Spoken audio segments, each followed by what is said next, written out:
Hey, I have to let the dogs out. So I'll be back in about 5 or 10 minutes. But I just want to make sure that you guys are able to let others in. So I'm going to make you co-hosts for now. Wait, Barry, can you do that until I get inside the house? Yeah, I can be co-host for Okay. the time Come on, being. come on. Okay, so I just made Barry co-host. Okay, I'll be back after I let my dogs out. I know Marley's very mad at me. I just dragged him inside. Okay, be back.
Whew.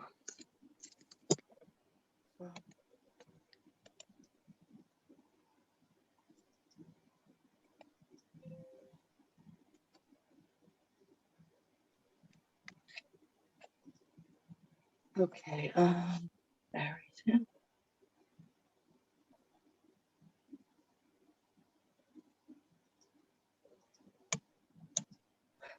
Why are they two different?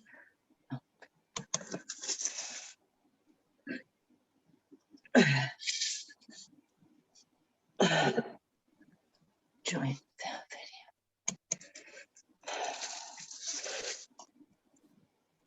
Okay, let's see if I could do this. You're coming in a second time now, Stacy. Yeah, I'm gonna try to get off. Oh, I didn't know you were there. All right, so now I can. Oh my God, I'm sweating. I don't like to rush. It seems like you peaked. Do that. Computer audio. I think you're Okay, I will be there in 2 seconds. Well, Okay. actually, 2 minutes. I want to just go use the bathroom real quick. okay. Oh, here comes Tease.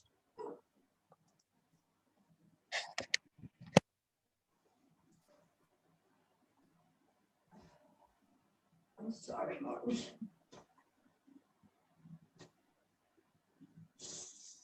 Okay, I'm gonna grab my coffee out of the microwave. I'll be back in a second.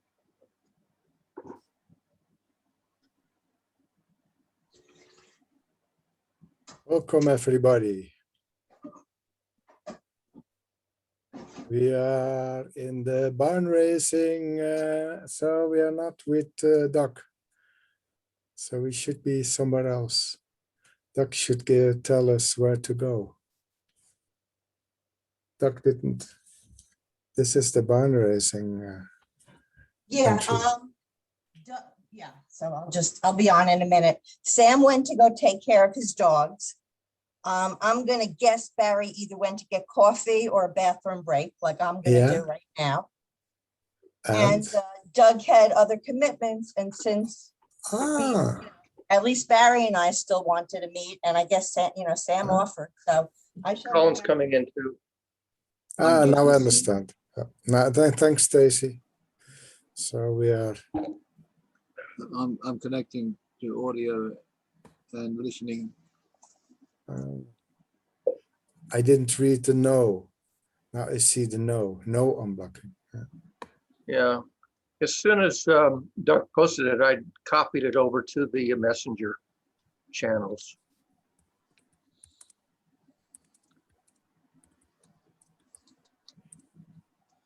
I would have said, I'm sorry, folks, I can't make it to unblocking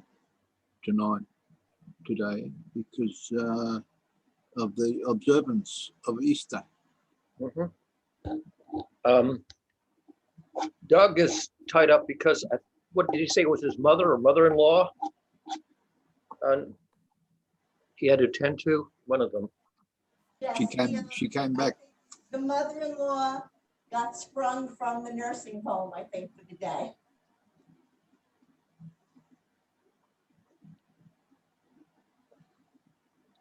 By the way, I was on a Zoom session on Wednesday, and the guy who was hosting it had purchased the upgrade for real-time captions.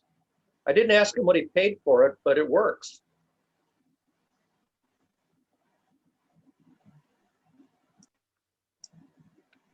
So it's available if you have the premium version of Zoom and you buy the super premium caption feature, then it's available.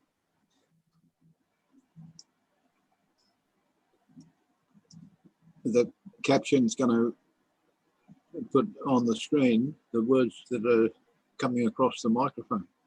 In real time. That'll be humorous. Yeah, it's actually bought pretty Zoom? good. I was surprised how good it was. Who was the company that just bought Zoom again? I forget. I don't know. I Cisco, know Microsoft bought Skype. I don't know who bought Zoom. Cisco, they own WebEx, video conferencing. I want to say Facebook, but it's probably not. I don't think so. Let's see. I'll do a news search. Google News. Who just bought Zoom? Jeff Bezos. Doesn't say. It's not a news story. Zoom Warren bought Buffett. Keybase. Now that's a year ago. I don't Yeah, see- that's the one I'm thinking of. I got and it that's totally Zoom bought backwards inside. Keybase. Nobody bought Zoom. Yeah, no, that's the one I'm thinking of. That's Yeah. why it was jangled. It's a weird one. But there may be more than one third party that you can subscribe to get real-time captions. And I don't know which one I saw on Wednesday, but it would, as soon as people finished a sentence, it would go back and change a word that it didn't identify correctly until the sentence was. So you could see the real-time updating of the interpretation.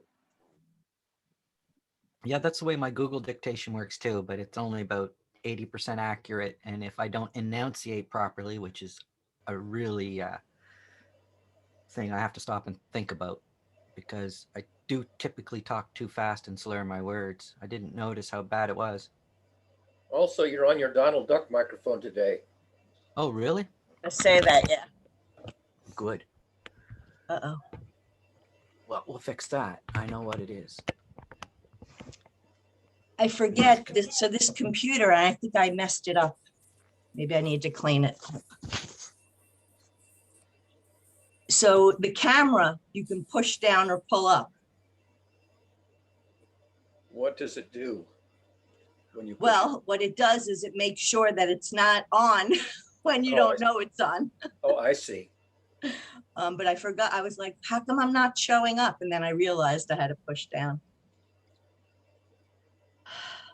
Is anybody Oh. else having a hard time sleeping? Well, I slept like a baby last night. I went to bed early and slept soundly until about 5 a.m.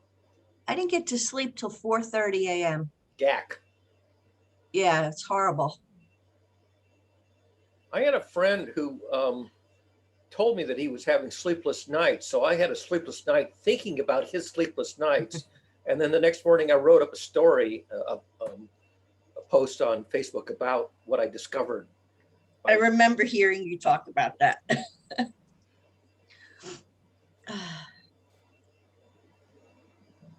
Colin, are you still there?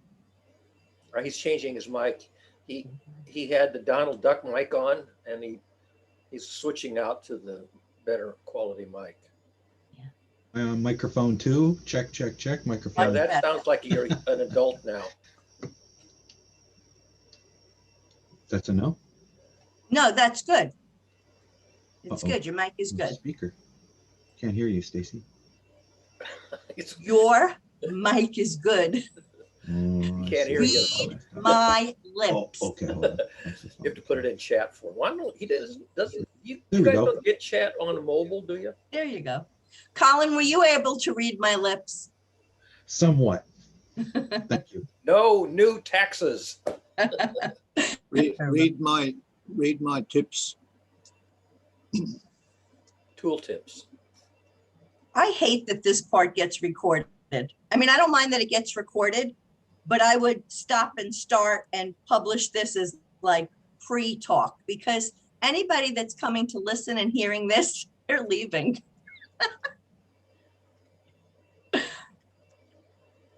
But just a thought. Okay. Welcome, Sam. Good morning. Now we can begin. No, no, no, no, no. I'm just an enabler, okay? What is your background today with the wolf and the foggy wilderness? I'll leave you to figure it out. I don't know. I guess he didn't hear me ask that question. No, he heard you. He said he'll leave it to you to figure out. Oh, okay.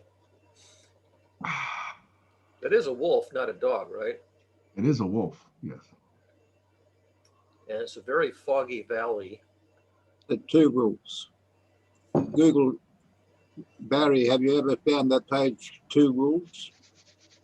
Yeah, This you wolf talk is on about the my left Native shoulder. American legend of the which one you feed. Yeah. Yeah, There's two wolves in Sam's background. I only see one wolf. There's two on my left. Oh, there is two. Okay, there's one. They're going in two different directions. Okay. Oh, so it's a reference to that I think. legend. Well, maybe One, not. one is going to yin. You guys are attaching way more significance than I did to this picture. I Well, didn't actually, actually you know, see if it is the two wolves, one is kind of prominent there, being paid attention to, where the other one's kind of fading off into the consciousness, hopefully. Can't good way to really look at tell without looking closely that the one behind is a wolf and not just more of the terrain. Life is that way too, where if you're too optimistic, you'll miss the wolf in the background. So while everybody's playing, there has to be security guards around the perimeter. At least, I don't know. In past And if times, you're there's too always been, pessimistic, well, there's always been a security force and then protecting the people doing what they're doing Centuries. for centuries. Yeah. I'm wondering if it would help if you fed each wolf equally. Fed each what? If you fed each wolf equally, you give each wolf exactly the same amount. Well, then you get the classic cartoon with the angel and the devil on opposite shoulders, and they're kind of having it out instead of one dominating the other. Turns out Yeah. they're siblings. It'd be a constant argument, a family matter. That's basically what they call a neurosis. So what's to unblock? I have Internal. something that I want to bring. Oh, right, right. Alex, you want to check in first? You can. I didn't mean to Oh. cut you off. I'd love to be able to understand more acutely, accurately, the impression that I get from other viewers on the Zoom and how that relates to the reality of my life situation. In other words, am I coming across as an authentic human being, caring person who is considerate, and all those wonderful things, that all those cliches that you use when you're complimenting somebody and praising somebody, raising them up, rather than criticizing and condemning and attacking, bringing somebody down. So that's the dilemma that I face quite often. I don't know what people think of me. It's an egotistical way to approach it, but I think we all have this sensation from time to time. Over. That's my check-in. For unblocking. So Stacey, you had something. Did anybody else want to? Stacy, would you, could I ask you to recite back what you understood Alex to have said? I heard Alex to say that he would like to know if he comes across to others as caring and considerate, because he okay. doesn't know how he comes across. I see. Is that accurate, Alex? And authentic. You're muted. Still Yes, muted. it is. That's pretty accurate. Okay. Okay, I'll do a quick check-in and then see where this conversation goes. After the barn raising yesterday, I took my daughter to a couple of community college campuses just to check out the area. Just like Wednesday when I took her to Bellingham to go see Western Washington. Neither of those campuses yesterday was as nice as Western Washington. Mm. And so from a reputation as well as campus standpoint, Western is looking pretty good right now. And then, because things are opening up a little bit, we had our first risky dinner. We actually went out for sushi yesterday, where we were socially separated, you know, from other patrons. And boy, was she happy. She hasn't had sushi in over a year.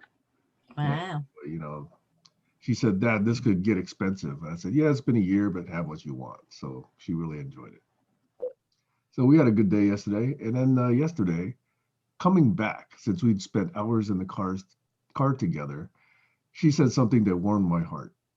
She said, "Dad, I like going places with you again on the weekends." So that just made me feel really good.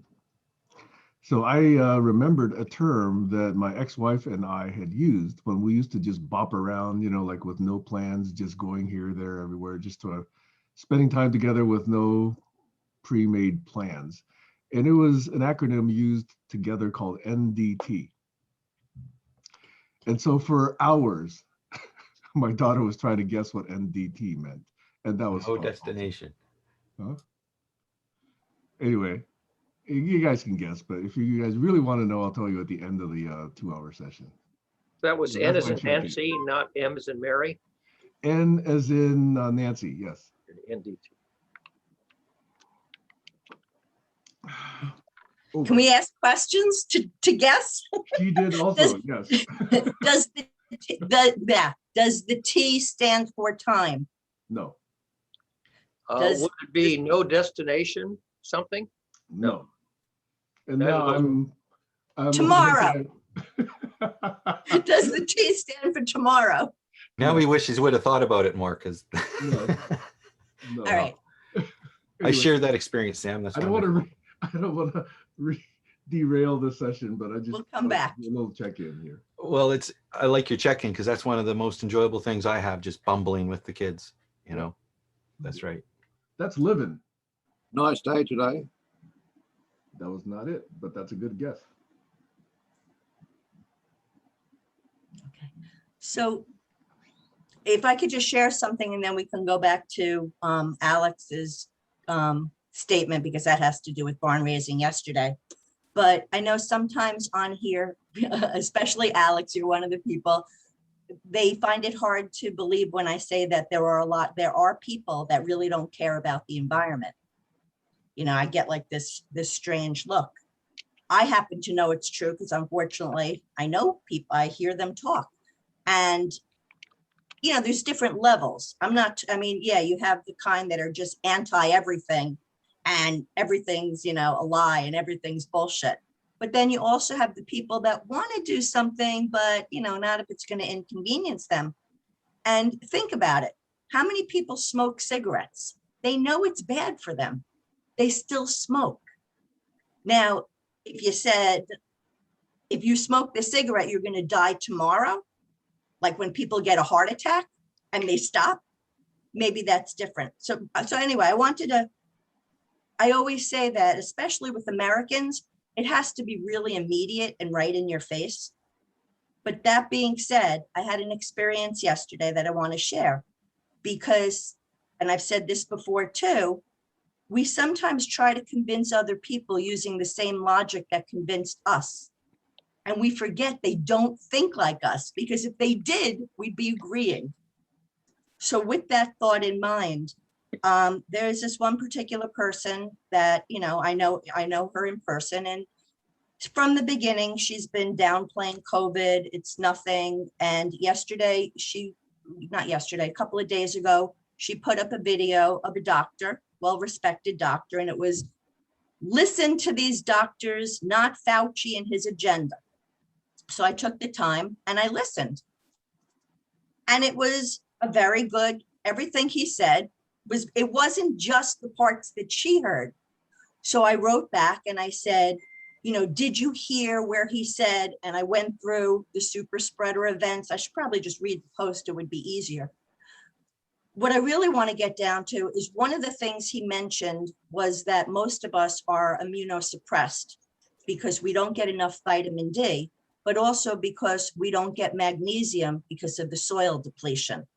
And I brought that up to her, and I made some sort of like little bit snarky, but I just said something to the effect like, yes, we do need to listen to all the doctors and, you know, pick out the things we don't want to hear too, except we're all so smug that we think we have the whole picture, at which point she agreed with me. But what I'm really trying to say, and I've taken the long way to get there, is that I think we have an opportunity to really teach about soil depletion and what that does to our immune system. Because the people that we find ourselves most fighting with, there are people in their camps that they do respect that are saying the same thing. It's just not being focused on.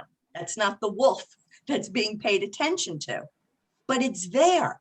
So I guess what I'm trying to say is, let's look at the stuff they're looking at and embrace the parts we can and use it to highlight the stuff that they're not seeing.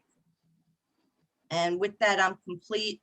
And I'll just say real quickly, Alex, to me personally, you come off as caring and compassionate. And I'm complete.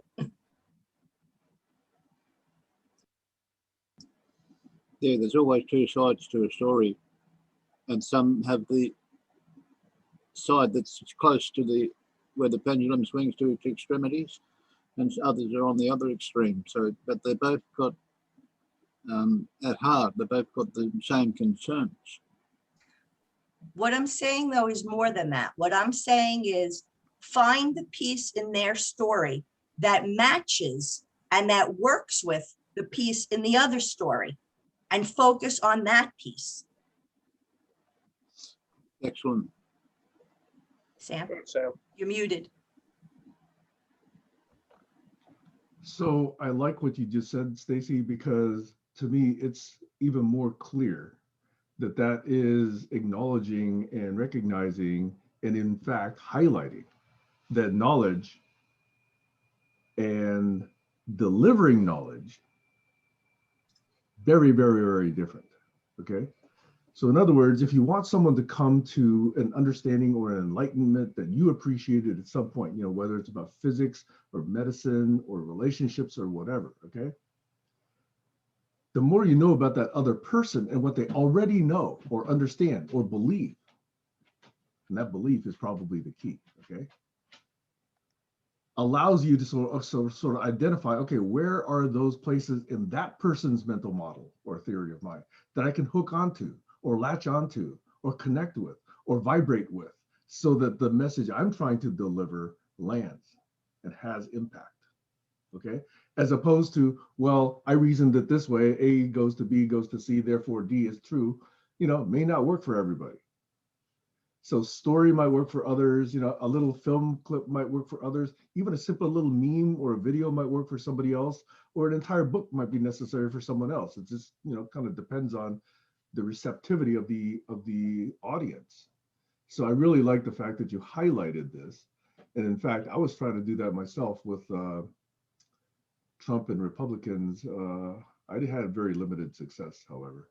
But I do think that this is a very important phenomenon about how to connect, how to communicate versus just lecturing. I think this lecturing mode of this is the theory, therefore I will just voice it and you will therefore achieve, understanding. That's such an old way of teaching that I can't even believe how much energy and money and attention we waste on that model. Over. I'm trying to figure out how I can, if I can put it in a chat or some copy link. So I'll figure out, I want to put it in a chat because I want to even go further with this because now you have other people talking. And the thing is, they have all this, I hate to say us and them, so I'll just talk for me. The people on this woman's page, they have this certain anger geared towards politics, which we share. But let me start over. The one thing that most people agree with, no matter what their politics are, it seems to me most people do agree that there is some undue influence by the 1% or this group. What we disagree with is who's behind that group. Does that seem accurate too? Okay. So rather than, I try to hone in on that because I say, you know what, you're right. You're right. Somebody is calling the shots, but maybe it's not who we think. We need to work together because we are all being manipulated so that we just keep pointing fingers. And again, I think that the issue with soil depletion is a really good strategy to, hang on to, because then we can move into the lobbyists, like they're talking about politicians getting rich as if it's only one side, only one set of politicians. And if we could just tie the efforts of the lobbyists to denying climate change, I think we might get more traction. So I'm really trying to put forward something really specific that better minds than me can maybe work with to come up with, memes or whatever to make that clear. Alex? When we've got an objective to meet and we're working as a group, it's usually pretty clear between the participants of what their objectives are, what their where their talents lie, and what part of the project they have to complete in order for the group to move the project forward. So if they're not working as a team, if they're just a loosely bunched together collection of interested parties discussing things, it's a coffee clutch. You know what I mean? Coffee what? Coffee Coffee clutch. Clutch? or- KLUTH. Oh, a Sam? coffee clutch, a conversation over coffee. Yeah. So I actually think for scalable problems, big problems, Alex, I kind of disagree with you. Because the scalable problems are the ones that are global, like the ones that Stacy just identified, And these are ones that are way beyond single organizations to deal with, or even single nations, or even single continents. These are ones where we just have to get, well, not have to, but it would be more effective in my mind if we got, just billions of people just getting their own little insights here and there, and then connecting and trying to share those insights, and then taking collective action, whether it's locally or globally or locally. Okay. And I think that's not going to be orchestrated by any single organization, whether it's United Nations or even, on the perpetration side, by any single oil company or any single, other plutocracy, So I do think that the issue seems to be we have a lot of redirection and a lot of feinting, FEINTING, and a lot of false flag. And that is a way of manipulating as well. I mean, the most prominent one in conspiracy theory dumb is 9/11. And there's so wide, so drastic implications of what would happen if any of that were true.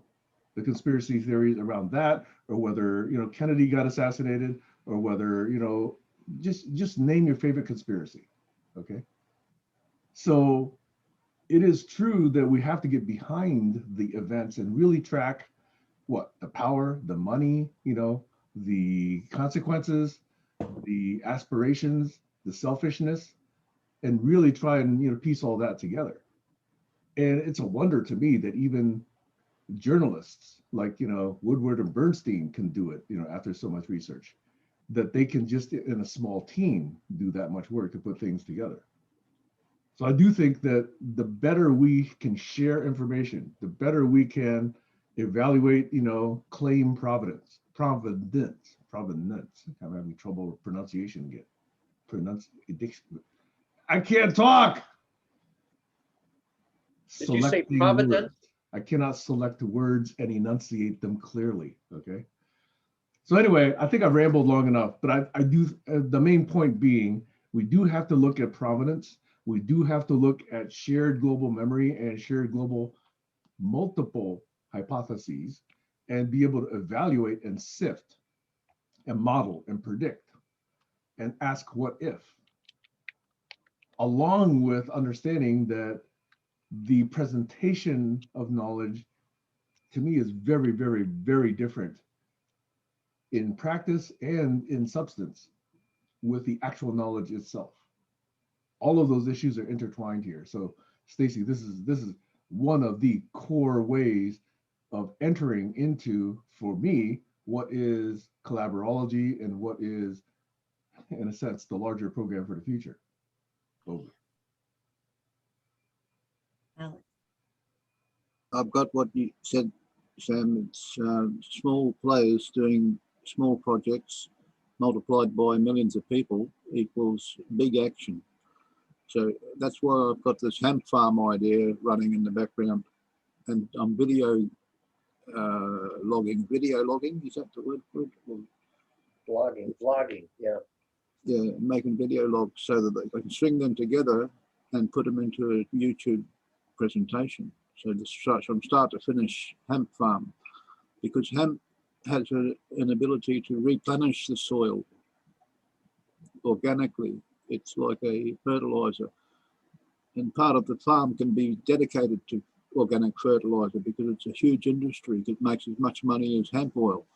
I think probably not as much as CBD, but still, it's something that farmers can use, and it'll be an endeavor that keeps us all busy, taking carbon out of the atmosphere and putting it into the ground, the fertilizer, for farmers who grow many crops and things like that. And for farmers who need it, we can even export manure, export fertilized soil from organic hemp farms. That's one thing. And video logging the whole process is a matter that will help others who want to do it, and give them some guidance to see where we went wrong, how they could improve on things we did wrong. So that's going to be an interesting exercise. And I underestimated how much work is involved in a hemp farm by rushing into it without researching properly.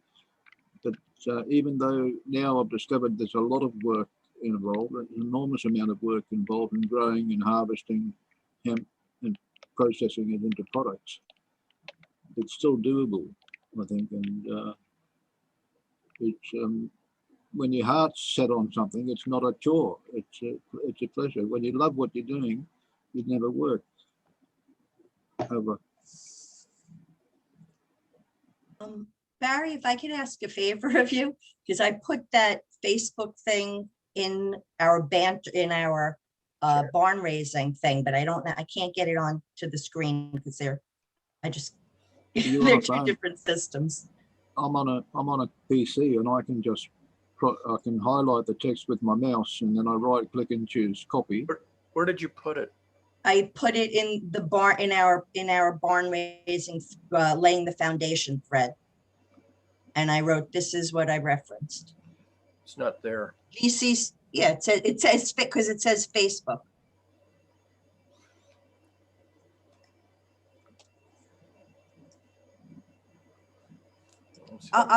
Never mind, I'll figure it out. I'll get it up on this screen. Stacy, what I referenced, it says there's That's a it, link yeah. there.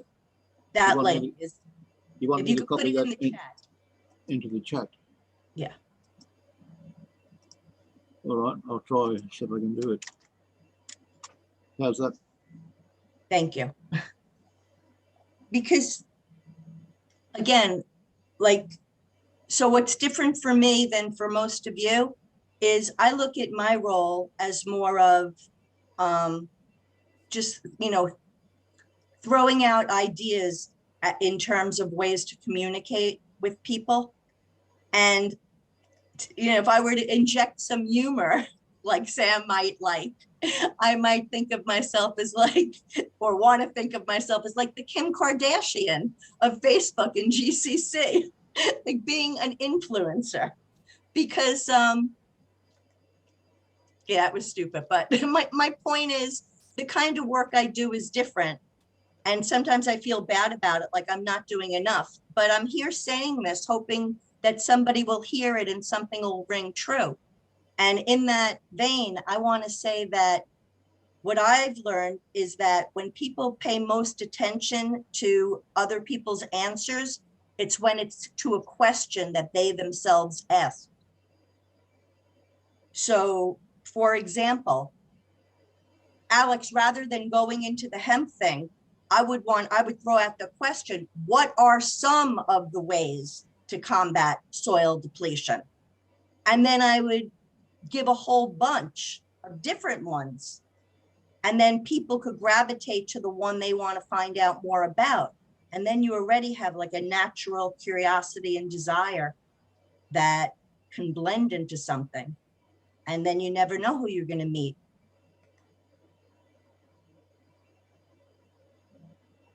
Sam? A quick comment. I think that's also a more systemic way to engage. Having a single solution could be very effective. You could have done lots and lots of research and said, this is the one that'll make a lot of impact. But to most people hearing the problem statement for the first time, they don't have that context. So they think, oh, geez, you take a general solution and now you want something that's yours, okay? So they feel pulled to you and the power of your suggestion, as opposed to it being co-created and them following a path that says, okay, now I understand, and this whole problem unfolds for me, and this is why I can see that, oh, of the 27 things that are considered, this is the one that you identified. And that knowledge trail, to use Colin's terminology, is useful because it builds context. So I am resonating with Stacy's comment there.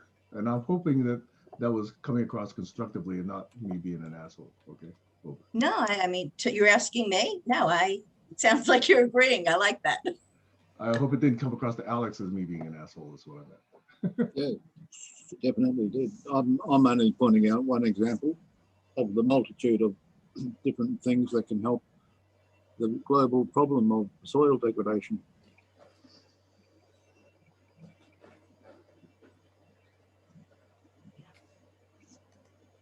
And there are a lot of people that are going to want to know more about that. I mean, I'm even thinking about the particular, groups that I talk to.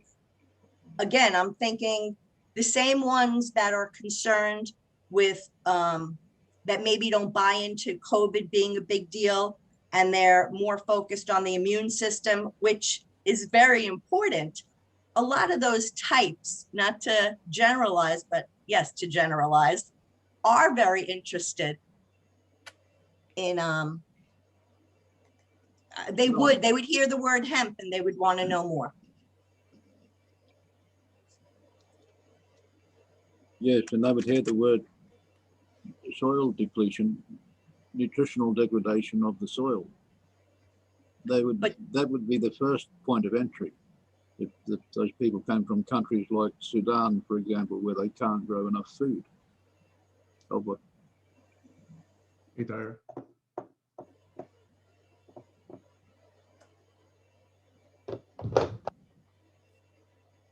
Can I, can we go to the chat for a minute? Because I just want to highlight exactly how I did it. because what I did is I used the information that I can't even do it. I don't know how to do this. What do you want us to do? I kind of wanted to show my comment to her because the video was a good video. The person was putting it across as if it's contrary to what Fauci or the scientific community is saying. I did not find it to be contrary, but rather than argue that point, I picked up on other points that weren't being highlighted, like the fact of, well, I'm trying to think exactly what I put in there. Do you want me to pull a comment out of a YouTube video? No, out of the Facebook post. Let me go to Hey, that Kayla. one, see if I can find it. You know, I saw a comment that about COVID, and it was from somebody who'd been looking at the graph. They'd been looking at the graphs that showed peaks and troughs in influenza, global influenza, annual cases of global influenza in different countries, and the COVID peak was applied to the same graph, so you could compare it with the global influenza, and the COVID outbreak was greater than the common flu, but not by much. It was a little bit worse than the common flu, but the amount of people suffering from lockdown was far greater.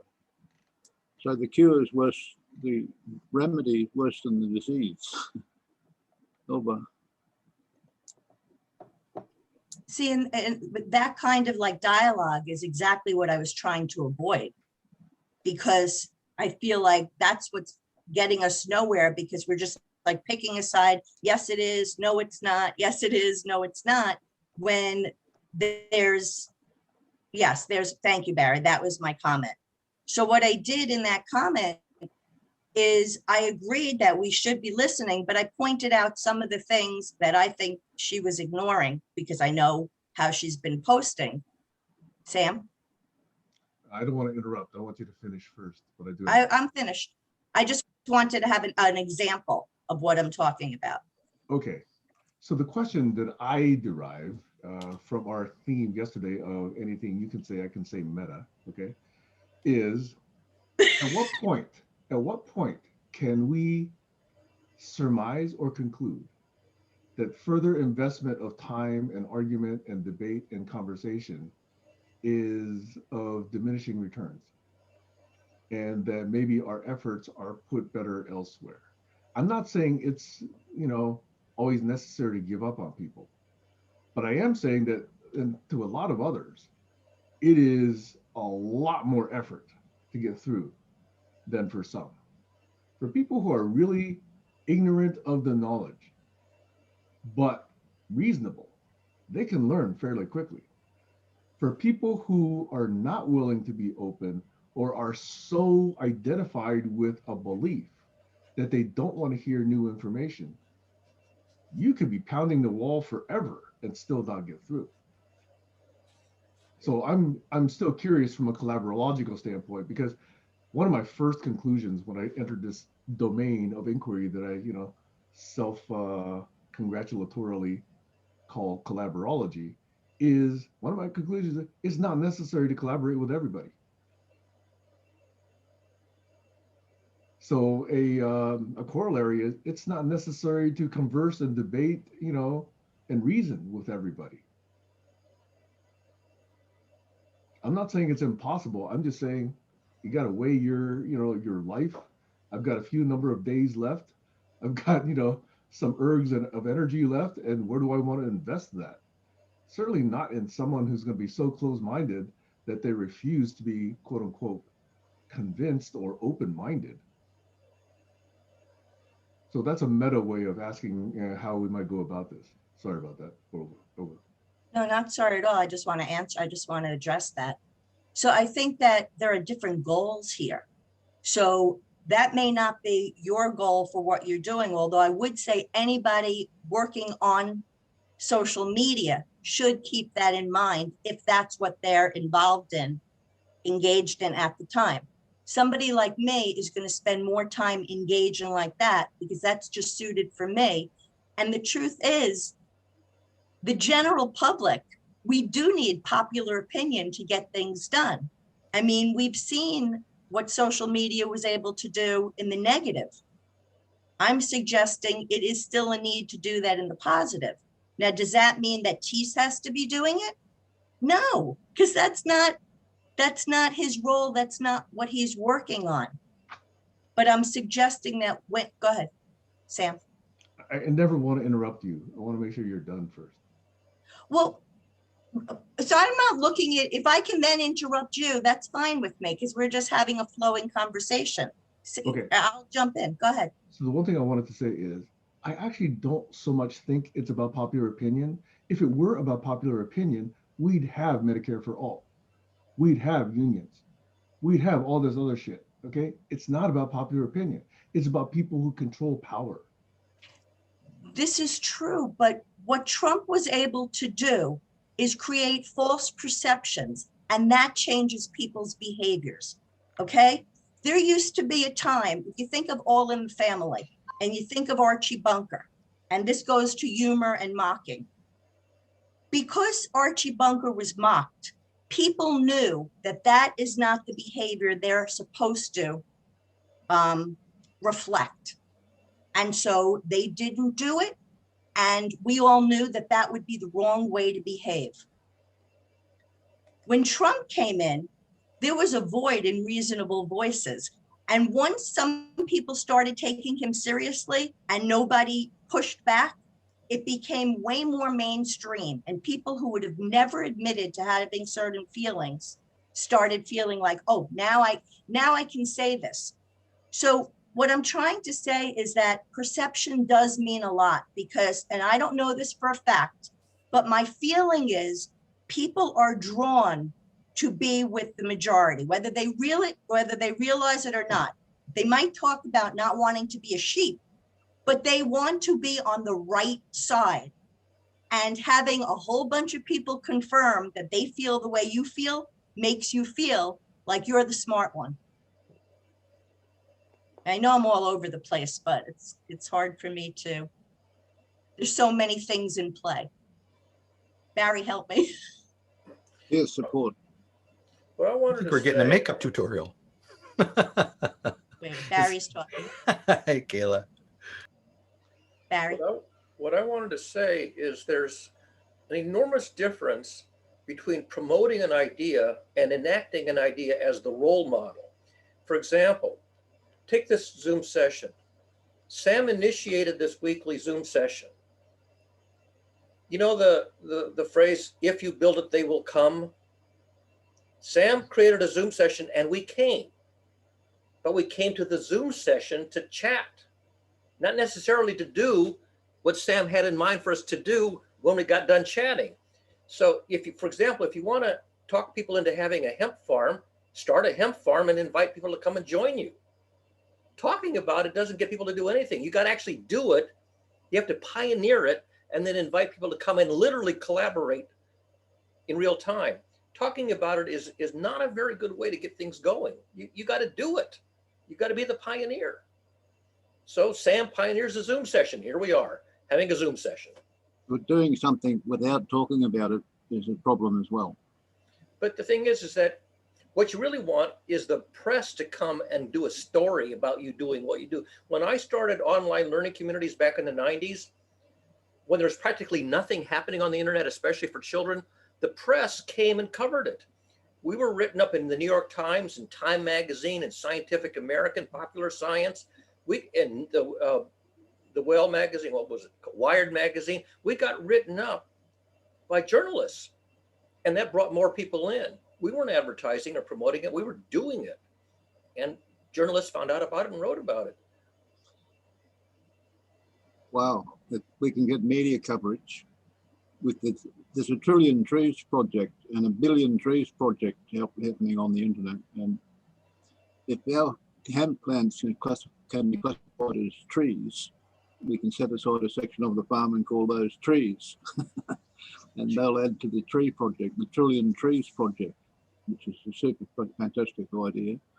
because a trillion trees will bring down as much carbon from the atmosphere as a couple of 100,000 cars. You know what I mean? But you got to actually be doing the thing that you're promoting. If you're not doing the thing you're promoting, there's nothing to imitate, except if you're talking about it, people imitate the talking, Yeah, but they're not well, that's imitating it. the doing.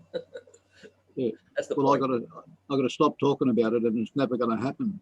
It's gonna happen if you do it and invite people to join you in real, You physically can't invite present. you can't invite people. See, you've got a dilemma here. How do you invite people silently?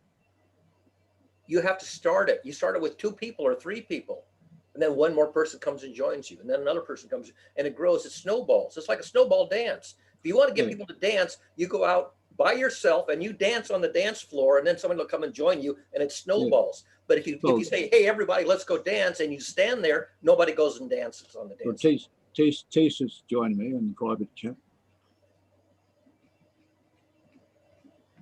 What about finding an existing one and you playing the role of the press and you bringing attention to what's already existing? And then maybe you have the possibility of moving on to, let's see if we can replicate that. The problem there, people didn't come here for the press news. They came here for barn racing. Or unblocking, sorry. But What does that have to, what we're talking about is how to get people interested in doing something. I'll Colin? give you another example. Wait, can we just let Colin talk? His hand's been up for a Oh, while. I didn't see that. Sorry. Thank you. No, I hear Barry's example, and I think at a certain point in time, it's valid. But over the course of assessing an idea, there's different stages. So I think Barry's might be referring to a stage where you have already thought it through. You've talked about it a lot. So what have you done about it? Now that's a different thing than saying, I just came up with a great idea. I'm just going to open up the Amazon catalog and buy one, right? Maybe you should talk about it a little bit first. Do I actually want that? So yeah, obviously there's talk involved. So it's too simple. I think I'd like Barry to preface the condition in which it's time to act and stop talking, as opposed to the time it might be time to, have a retrospective something you've already done and it failed. And that brings me back to what I wanted to say here. I think our number one goal is to be understood.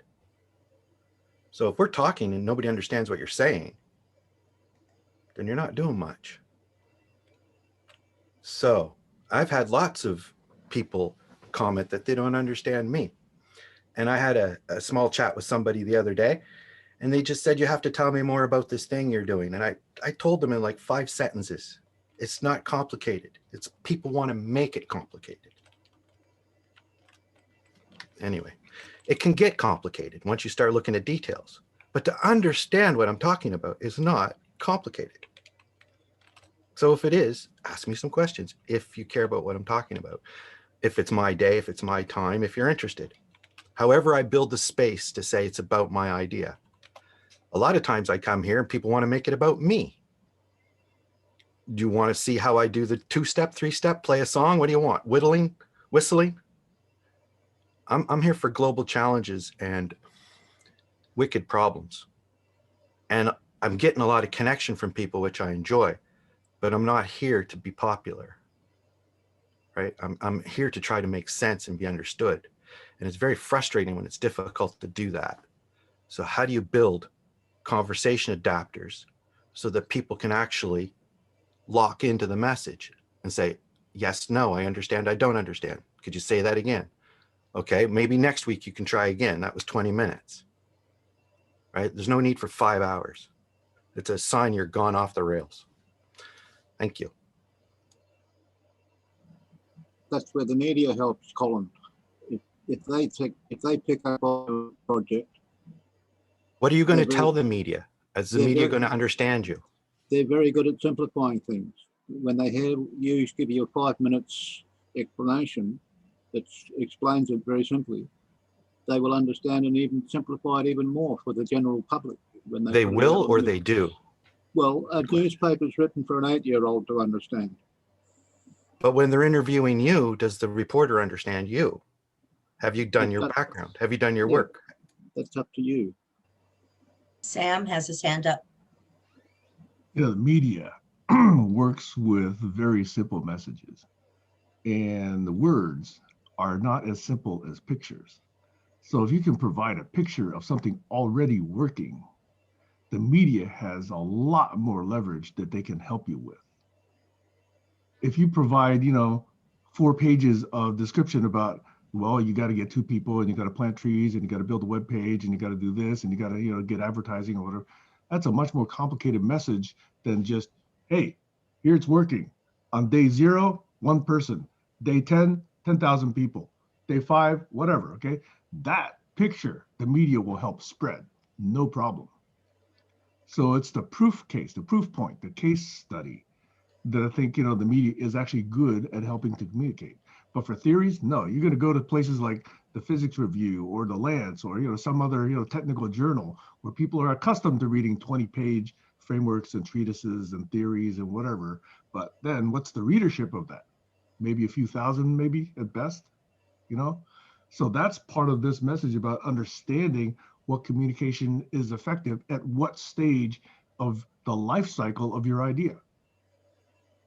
And at this point, if you really want to get people to, glom on, give them that case study of success. And I think that's where you can then leverage the media, short form, over. I'd like to just jump in quick and say that one of the ideas we had early on towards that was to have a message that is small, medium, and large, not just one message, but a different message for a different audience. And Sam is adding more context to that to say, the general media needs sound bites and needs pictures and needs working examples and smiles, and click here for more information, where the more information is put to the peer review. And yeah, so I think lining up our understandings and also aligning up our personalities of who's listening when and why is also very important. Who's interested for what reasons, and what is the we here as opposed to the we one-on-ones. I think, this is a place where we can encourage each other, to me, and coexist. That's what I see first and foremost. When I said we before, we're talking about me and Tish having a private chat thread in the conversation chat channel on Facebook, and we were doing that, but Tish was nodding his head this way, which means he didn't agree. But I think he meant that he didn't agree that he was going in on the project to start a hemp farm. Yeah. Okay. Well, let's clear that matter up. Thank you. Sam, and then Barry had something. By the way, yeah, thanks. My earlier rant was not a general criticism. It's also self-criticism, okay? I came with a bunch of ideas, 6 different projects, lots of terminology of my own, but then figured, this is just way too much. And I don't have any of it in proof point form to show people that it actually is going to work. That's why I, got more focus, until kind of right now, my focus is, can we make agreements based on RFCs, and can we even have focus? Those are my only 2 points of focus right now, because unless we have that, none of the other superstructure can exist in my own mind, okay? So until we learn to focus, until we learn to agree, and then share some of that in some shared memory, okay? There ain't no future for collaboration. There's just talk, okay? See, Barry's got his next example ready. That's why I'm trying to focus, and I'm trying to live my own criticism, okay? I'm just trying to say that over. This is an incubator, Sam. Barry, I think can it I was just Barry's say- turn. Yeah, it is Barry's turn. I just want to say one thing that I realized. I think sometimes we're talking about 2 different audiences. Like, I'm focused on just like the general public, which I think it's important to have them want to do something. And I think that most of the people here, you're talking about the people that we meet in the conversational communities, in the academic fields. And I think sometimes that we're just thinking about things a little bit differently. And Barry, I want to hear about the puzzle workshop. 33 years ago, I moved from New Jersey to Boston. Shortly after I moved here, a friend of mine told me that the Boston Museum of Science had put out a call for more volunteers. Now I was working 5 days a week, but I had Saturday and Sunday unencumbered. So I went down and I signed up and I became a Saturday volunteer. And one of the first places that I became a volunteer in was something called the Children's Discovery Center. This was started by a volunteer who originally had studied the Montessori model, and then she became a staff member and started up this Montessori room, which was a children's discovery space. And I thought, that's fabulous.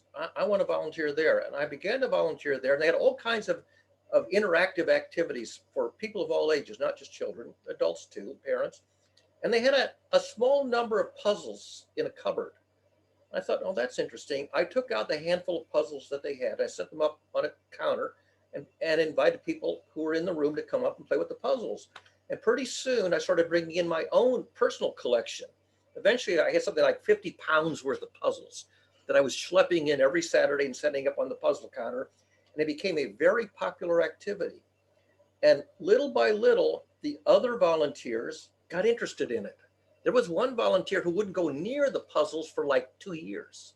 She was intimidated. And then one day she finally picked up a puzzle and solved it. And she got enthused. And over a period of something like 20 some years, the puzzle activity evolved to become one of the most popular Saturday afternoon activities in the Science Museum, with enormously long dwell times. When you go to an exhibit in a museum, the dwell times are typically maybe 5 minutes. I had dwell times tens of minutes, sometimes more than an hour. Entire families would come, and they would come back in successive visits and return to the puzzle counter to pick up where they left off. So that was a volunteer activity that I initiated just by myself. And little by little, it grew. And several of the visitors who used to come with their families, when the youngsters in the family turned 14, I would tell them, if they were a big fan of the puzzle activity, I'd say, you're 14 years old now. You're eligible to become a volunteer like me. And over something like 20 years, a half a dozen visitors who had turned 14 signed up to become volunteers. And some of them joined me at the puzzle counter, some of them did other things. And it was fabulous. They spent their entire high school 4 years learning to be leaders in science education by being volunteers. And I was their role model. And some of them got to be a whole lot better at it than I ever was. That was fabulous. But that's what you have to do. You start it up, one person, and after a few years, it catches on.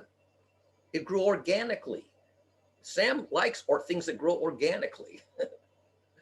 You grow organically.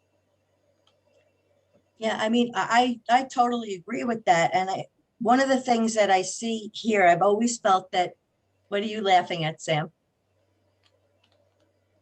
I'm laughing at Colin, who's laughing at me. Oh, okay. This is like the Brady Bunch. For me coming in, I want to be Marcia. Sorry. Marcia. It always felt, Done. I feel like we're on step 2. We never got to step 1. I've always wanted to see more of a beginning point. Like, I would want to ask you, each of you, what would be the 3 things that you would think would be most important to change in this society that you'd like to see? Do we know what those things are? Could we start there? I mean, I think, what are they?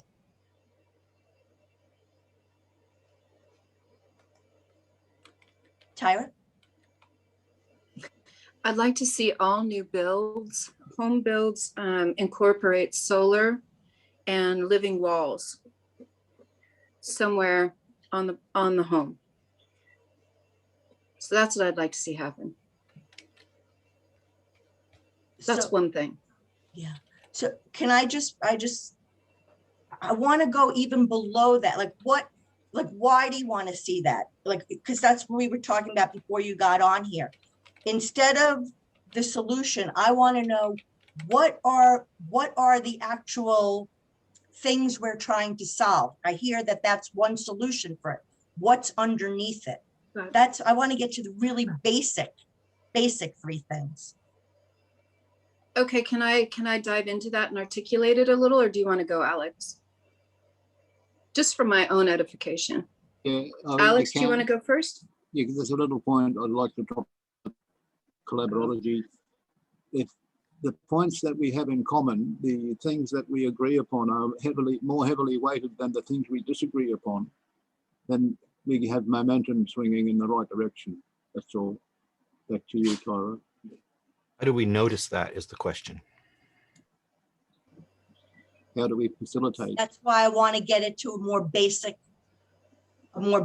point, and then we could branch out to solar, to this, to that. But let's get to the basic one. Tyra? And I'd like to go after Tyra. Well, when I think about solar, I mean, I immediately go to, oh, solar, without really understanding why.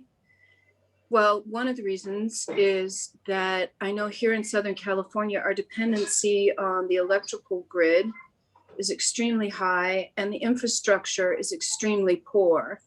And so that is one of the reasons we have so many forest fires in the state of California, is because of the electrical wires. That's how they start. So one of the feelings is if all new home builds had solar, there would be less dependency on an already crumbling infrastructure that doesn't seem like it will have any funds coming towards it anytime soon.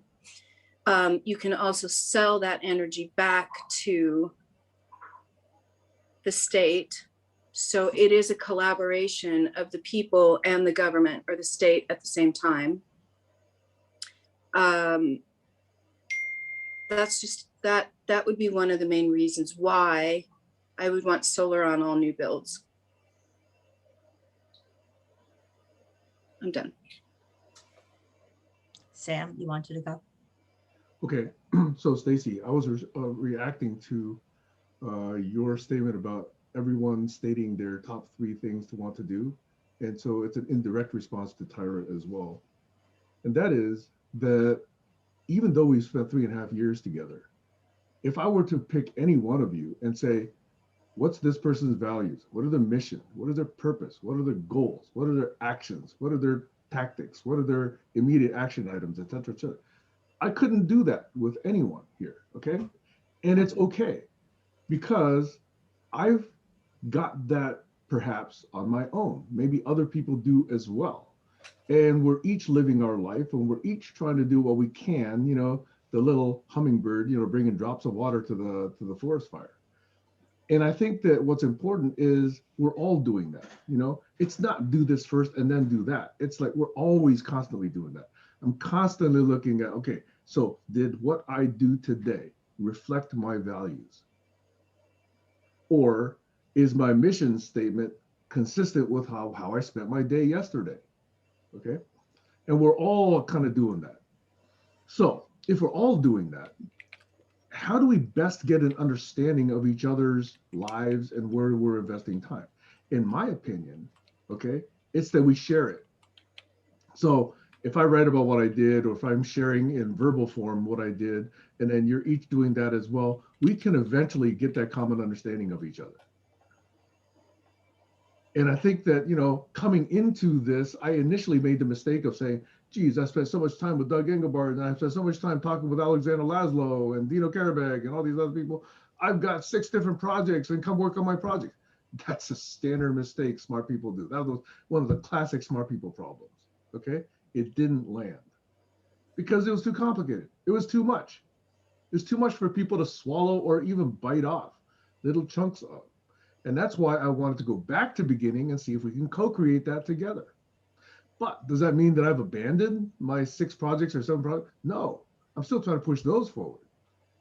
I'm still trying to communicate them, but, you know, not in quite so pedantic a form as I took initially. So I'm posing that it might be better for everyone to have this knowledge about themselves, this strategy of themselves, and then to share it, to say, hey, when Tyra's got a project in Africa and invites participation, bang, I know how to do that, and I can support her. You know, when Michael Josefowicz has a problem, you know, in Malawi, and I can help that, bam, I'm there. I can help it. So that gets me more in alignment with Michael, more in alignment with Tyre. And then, you know, each of these individual opportunities gets me that much closer to understanding that about someone else. And hopefully that's someone else to understand that about me. I still think doing waterfall fashion, which is let's get the values right, and then let's move to strategy, and then let's move to objective. That's a non-starter for the group of people that's as fluid as we are, in my opinion. I'm just saying, you know, okay, so in summary, and I know your hand is up, is take action, share it, invite participation, and see how that goes. It's very simple. But if we can't do that, you know, where are we with trying to even scale it beyond? Over. You misunderstood me. What I'm saying is, let's define what are the three questions. What is the one question that what Tyra said is one solution for, and Alex is what he says is another solution for? Let's define the questions. We could do that now in 5 minutes. I feel like that's what we haven't done. There's got to be, yeah, there's got to, there is a question. There is, I would say at least 3, if we can narrow it down to 3, that I think would encompass everything. All I'm saying is let's be able to look at what those questions are as a starting point, because I feel like we're missing that point of origination. Sam? Okay, so this is an agreement as well as a disagreement, okay? My disagreement is that everybody's doing that for themselves. And for us to try and do that as a group, we've been trying for 3.5 years, okay? Now, the agreement part of it is that there have been multiple polls that have encompassed the entire membership of GCC. And through discussion and analysis and summarization of those polls is how I got to the co-visioning, the sense making, the co-creation pieces. So that's why through the data that we collected in the survey, which of course can be renewed at any time, but in the 2 years or 1.5 years that survey has existed, I'm not trying to say this is my program. I'm saying this is what I hear from what the entire membership has declared in their opinion in that survey. So I'm saying, if we can talk about what is, you know, co-visioning, what do we want to co-vision together? How do we want to sense make together? How do we want to co-create together? To me, those were the top 3 that came up when I look at the data, when I look at what people are saying. So I'm saying there might be already some of those top 3 things that that has already been kind of bubbling up from the membership. Over. Let Tyra go first. Stacy, could you take my statement, about solars on new builds? Could you please take that and apply what you're talking about? If it was your idea, just so that I have a full understanding of what you mean. So can you just be me and take that and answer it in the way that you're digging for, just so that I can see what you mean better? Does that make sense? I'll try. Thanks. I'll do my best. So I guess it would be,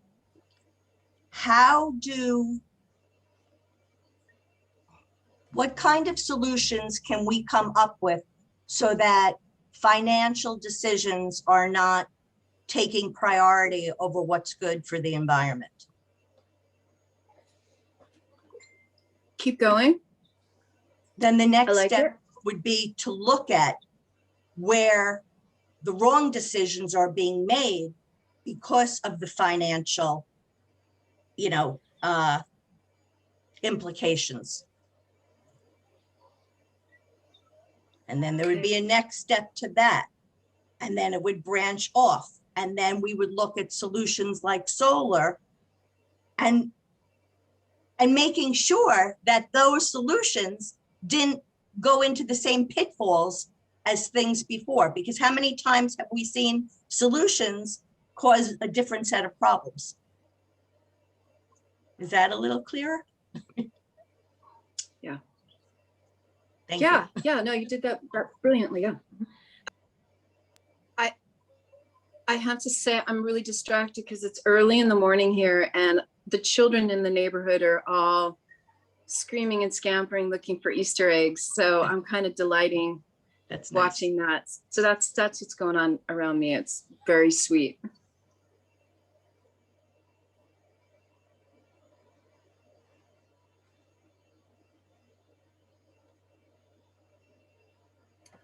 What are the things we don't want to give up?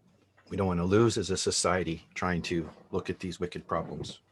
You know, I think that was a point made at the beginning of what it takes. And a simple understanding does not mean that it's not a complicated discussion or conversation, obviously. Ask anyone who thinks they have the answer to a wicked problem, that is. Anyway, I'm done with that. Sorry. Go ahead, Sam. Hey, Stacy, what I'm hearing a lot of focus on from you and Tyra is the environment, which is exactly the question you posed. Okay, so I think that's very on point. My observation might be that to me, it may not be the environment. And to Barry, it might not be the environment. To Colin, it might not be an environment. Everybody's got their own version of what the top priority is. And that's why I'm trying to dig a little bit deeper in even resonating with the message of every one of us has that values, mission, purpose, strategy, et cetera, you know, hierarchy of thoughts and actions and theory and framework. And so that's why I'm saying, you know, if we expect all of us here to take my priorities and say, what are the top 3 ways to ask the questions around my priorities? Okay. That's you not what I'm probably saying. would feel- What? I'm sorry to interrupt. That's not what I'm saying. What I'm saying is the 3 questions. So for me, I would say the environment, people, how we interact with each other. I might say loneliness or connection. And then there would be a 3rd one. I want all 3 because none of us has just one. So I'm looking for what do we think are the 3 pivotal things, because it's gonna be a different answer. And we never seem to discuss that. I think we discuss that every week, in and out. But we don't discuss the 3 that have to go together. Like, That's true. And I think it's because, you know, agreeing on the 3 has meta implications. I've tried to make some simple proposals just to start us off to see if the group could agree on anything formally. And one was that we're in an opening, welcoming space where everyone gets to speak their idea and be considered. And I gave that space a name because it has a name. It's called a secular space. But boom, look at the, you know, the dissension to that word. It's like somebody wants to own this space and call it something other than secular. Well, what would you call it? It's that easy to disagree. I'm not even in the space yet. Like when Sam mentions the meta, I'm like, yes, I want to start with the meta. If I'm going to write a story, I have to have some sort of an outline in my head first. And I feel that at least like when I came to GCC, I had no idea what the outline was. I mean, it really took a lot to try to piece things together. Still does. My But message here's, is- say it again, Sam. sorry, I interrupted you. Well, because I just want to say that we're never looking at one aspect at a time at anything. It's all right. When I first started coming to the meetings, I was coming for connection. Now that might not be why other people were coming, but that doesn't mean they weren't getting it. So connection was there in different, you know, being noticed in different ways, but it was certainly there. So I keep that there. That's something that this provides. It may not be the whole picture, but it's something. Other people were coming for different reasons.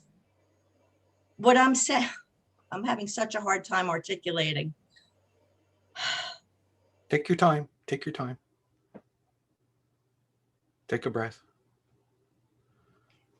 So my personal opinion is every solution should also bring with it other solutions.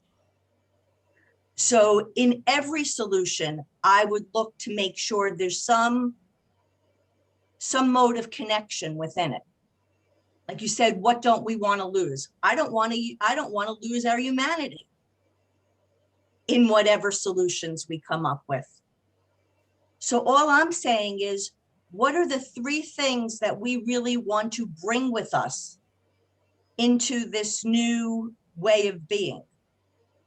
And so one might be, we want to respect the environment. Another one might be, we want to care about the whole being of a person, their emotional well-being, their physical well-being. That's also going to affect our environment.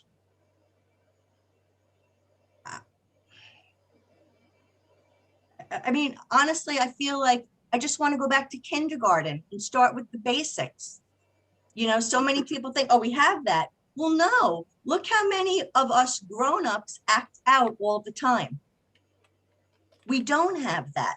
And I'm not saying that's the only thing to do. We can walk and chew gum at the same time.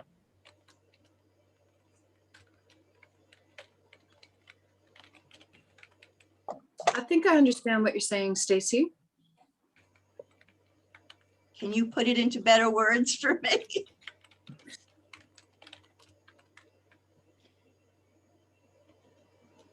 The way I see it is like this. So you have a bubble with your main thoughts. So here you go. You have the environment in the middle, and then we branch out and fill in the other bubbles. Like what goes with that? What questions come with the environment? The whys, the where, the hows. And with each thing that we feel passionate about, whether it's stewardship, relationships, healthcare, all of those things, because the universe is interconnected, chances are if we're making bubbles around the environment, it's somehow going to intersect with, like what you just said, Stacy, people's mental and environment. So I don't know that I can articulate it in words better than you have done, but I see it in pictures. That you helped me a little bit, because to that end, so Tyra has environment. So one offshoot might be, how does the environment affect people's mental health? And that brings us in one direction. And another thing is, what kind of, you know, what are the different environmental problems we're now facing? And that's going to branch off into so many different things. And there's going to be the food aspect of it. There's going to be the production of it. It's just a different way of drawing a map or connecting the dots. And it started, yes, thank you, Tyra. Sam, can you add to that? Because I see you shaking Wait, your head. I think Alex had his hand up. I'm Alex sorry. had his hand up a few minutes, I- and then Sam. I've seen the bubble, and you've got the government in the middle controlling the regulations with regard to the environment. They're not being influenced so much by the scientific facts as they are from the lobby groups who have a vested interest. So it's an economics problem. And lobby groups with big, deep pockets are the weapons manufacturers and the fossil fuel corporations. So that's why we have the issues that we have today. Now, that bubbles that Stacey talked about, simplifying it to kindergarten language, allows us to understand the issues. Then we understand the issues pretty clearly, I think. What's blinding us and misdirecting us away from those plain, simple facts? Is it people with vested interests? Is it the lobby groups with the deep pockets? Is it the scientists with the misconstrued data that's unreliable and has aspects of may not be correct? Could be issues there. It's pretty correct when you look at the glacial retreat around the globe and the loss of forest it's pretty clear that our tiny thin atmosphere is overheating, and that's posing an existential threat to the whole of humanity. So going back to the little bubble, it's pretty easy to see that with environment as the main concern, the bubbles that stem out from that are the political and economic bubbles. And That's one Yeah. thing. over. Sam, can I just add on to Alex before you go? And I'm so sorry because I know you're waiting. So Alex, for me, if I start thinking about the EPA and all of these larger factors, then I just will feel overwhelmed. So when I'm trying to do something, then that's when I collaborate. I'm not an expert on government laws and regulations, but when I'm writing out my bubbles, I can say, who is an expert? Who can I contact to get that information? I don't have to reinvent the wheel trying to decide how to put solar up on my roof, but I can educate myself within those questions that Stacy is having me pose. And so that way I can move forward and make a little progress in my own backyard rather than saying, shit, doesn't even matter if I do anything because I have all these other big entities around me. That can be overwhelming, but I can delegate that to somebody else. Sorry, Sam, go ahead. I'm gonna try and resonate with all three of you. And the way I'm gonna do it is this, okay? I like the bubble drawing. It's a great start, okay? So imagine taking a long sheet of paper, a long vertical sheet of paper, right? And draw just a bunch of bubbles, in a vertical arrangement, okay? And label them, let's say for now, okay? Values, mission, purpose, strategy, objectives, tactics, milestones, whatever, okay? And then around each of them, one actually has their own version. In fact, all of this, one has their own version. May not be in that order, okay? So when Alex is talking about planting trees, he's actually, very specific in some of the projects, tactics, et cetera, et cetera.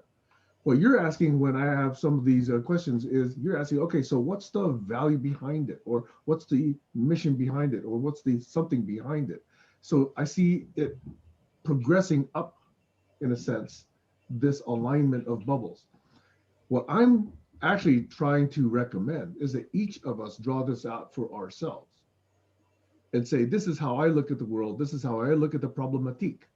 The problematique being the complex system of integrated and, connected problems.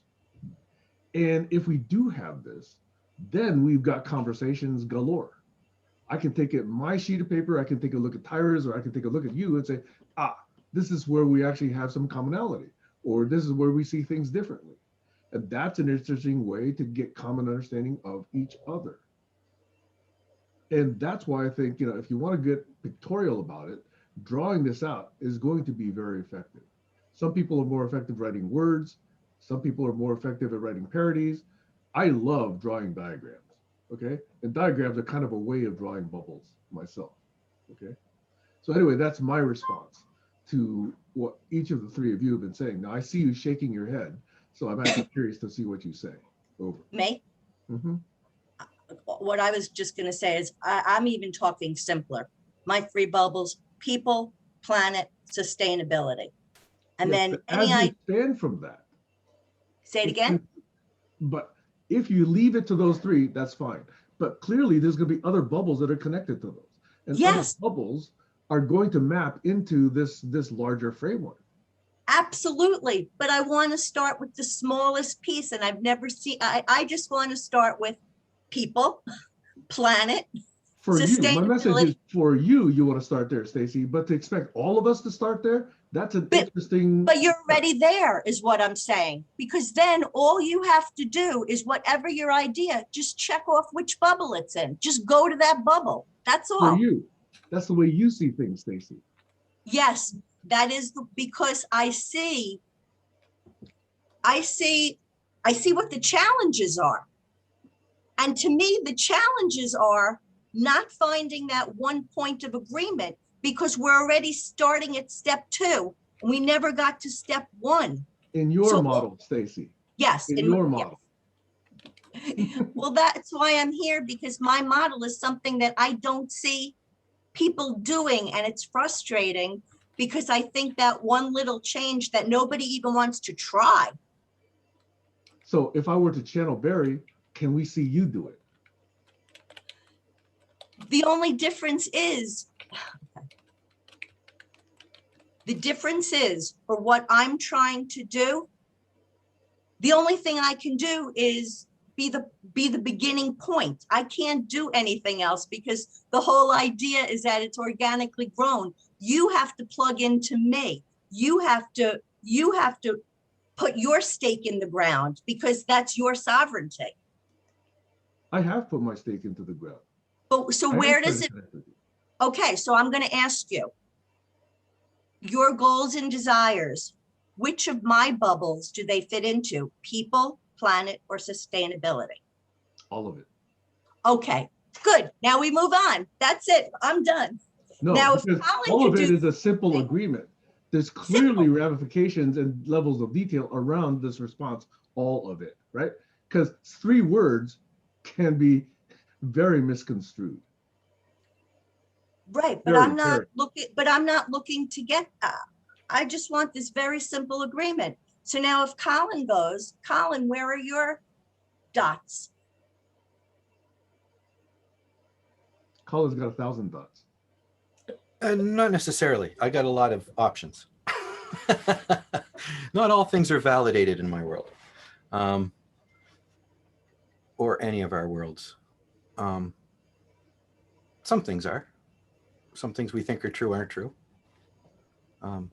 But I do like the idea that Sam was trying to pull together, the idea of Tyra and Stacy, where Tyra is saying that when you do come across an area that you need more knowledge, you reach out to someone who, or some place where you can get informed as opposed to just assuming. And an example of that would be Alex could go visit a hemp farm before he invests any money or thinks that he can, or what he plans on doing. And there's got to be hundreds of examples. So, that is the conversation that that Barry may or may not be referring to that's needed to be had. Maybe not the conversation here. When you're here, you should be ready to do, Barry may have another mental model of what you should be ready to do here.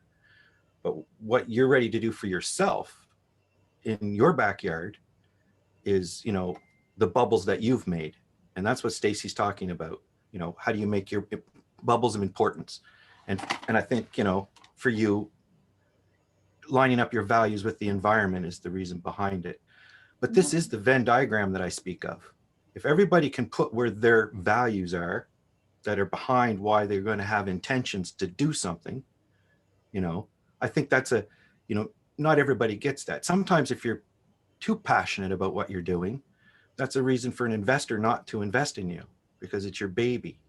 So there's certain types of dynamics here that you got to be aware of when you're developing an idea. Is it a passion of yours that you're going to do no matter what and take as many people down with you? Or is this something that you're willing to share with people and let it change? Or does it even make sense to talk in those categories with an idea? So, is it your baby that you want other people to help you look at? Or is it something that you want to put out there as a master collaboration? So those are 2 different projects right there. And I think what Sam was getting to, and I'd like to freeze that kind of sentiment, that, if we could go down the list of things that, as we see it, just the simple list so far, and make that known to each person here, then when we're talking, we don't assume what they're thinking. And when I saw Tyra explain what Stacy meant, and then Stacy reply back to Tyra what she thought of what Stacy thought she thought, that's the work. That's the steel manning of an idea. Because I think there's a whole lot of assumptions going on here just because of climate change or just because of, put in your wicked problem. So are we here for wicked problems? Anna wasn't here for wicked problems. Anna was here for connection, right? So maybe she wanted to help us think about them, but did she actually want to make an agreement with somebody? Like, was that on her profile, ready to make an agreement to, months and months ago, years ago, I built this big butterfly of all the things that Josh had helped Doug put on his website to categorize somebody's signaling, their interest, their category. You know, we've had upteen dozen opportunities to make clear how we want to collaborate. There's just been no leader. There's been no incentive, no funding, no something's missing. And that's what the journey map is. If you can fill out the journey map, then you've checked those boxes off. Barry's probably got another version of what you might need to check off. Sam was talking about one, and Stacy's, trying to give us her version. And I think this is all good. We have to work together on each other's ideas to help them build that, so they could go to a reporter and say, elevator pitch is this of what I'm trying to do at this group. The longer version is this. And if you want to read all about it, the long version, is ready. And I don't know how much work it's going to take us to put that together. And from what I hear Stacy saying, she's trying to help us think and start things off and catalyze things so we can maybe do that. I'm not exactly sure. I've heard Stacy say a few times that she doesn't actually want to do it. She wants to, now correct me how I'm wrong here, Stacy, because I'm sure I am, but to be the organizer, catalyst. I'll let you finish that sentence. So what I'm trying to say is a real simple way. If I'm talking to a person and I have my bubbles, my people, my environment, people, planet, sustainability, if they don't have any dots that go into the people bubble, I know they're not, I already know they might be a wonderful person. I'm not going to collaborate them. That tells me everything I need to know. That's not their priority. Maybe they are super, super into tech, and maybe they're into the environment or sustainability, but they're not necessarily into the people bubble. That helps me know they're not the person to collaborate with, but I might introduce them to somebody else who also doesn't have to me, it's the simplest way to start forking so that we're not all entangled, because there's so much entanglement with everybody wanting to go their own direction. Well, that sounds par for the course. If we want to do something and scale this type of thing, if scaling is in, when we make this GCC list of who we are, coexistence is on the list for me, okay? Scaling is on the list for me. Fair conversations are on the list for me. I don't need anything else right at this point. Those are my three things. But what about if? How does what you're saying scale? What about if by doing it this simple way, that automatically happens? What about that's the way humans have been doing it for years. No, Really? Not really. Well, you'd have to point out the differences. But what I'm saying is something different is if you had a conversation adapter. So if you did come across somebody who you might have personality conflicts with, you can avoid all of that by getting to the point, the premise. When you go see a lawyer, you're not talking about barbecue season. You're getting straight to the point.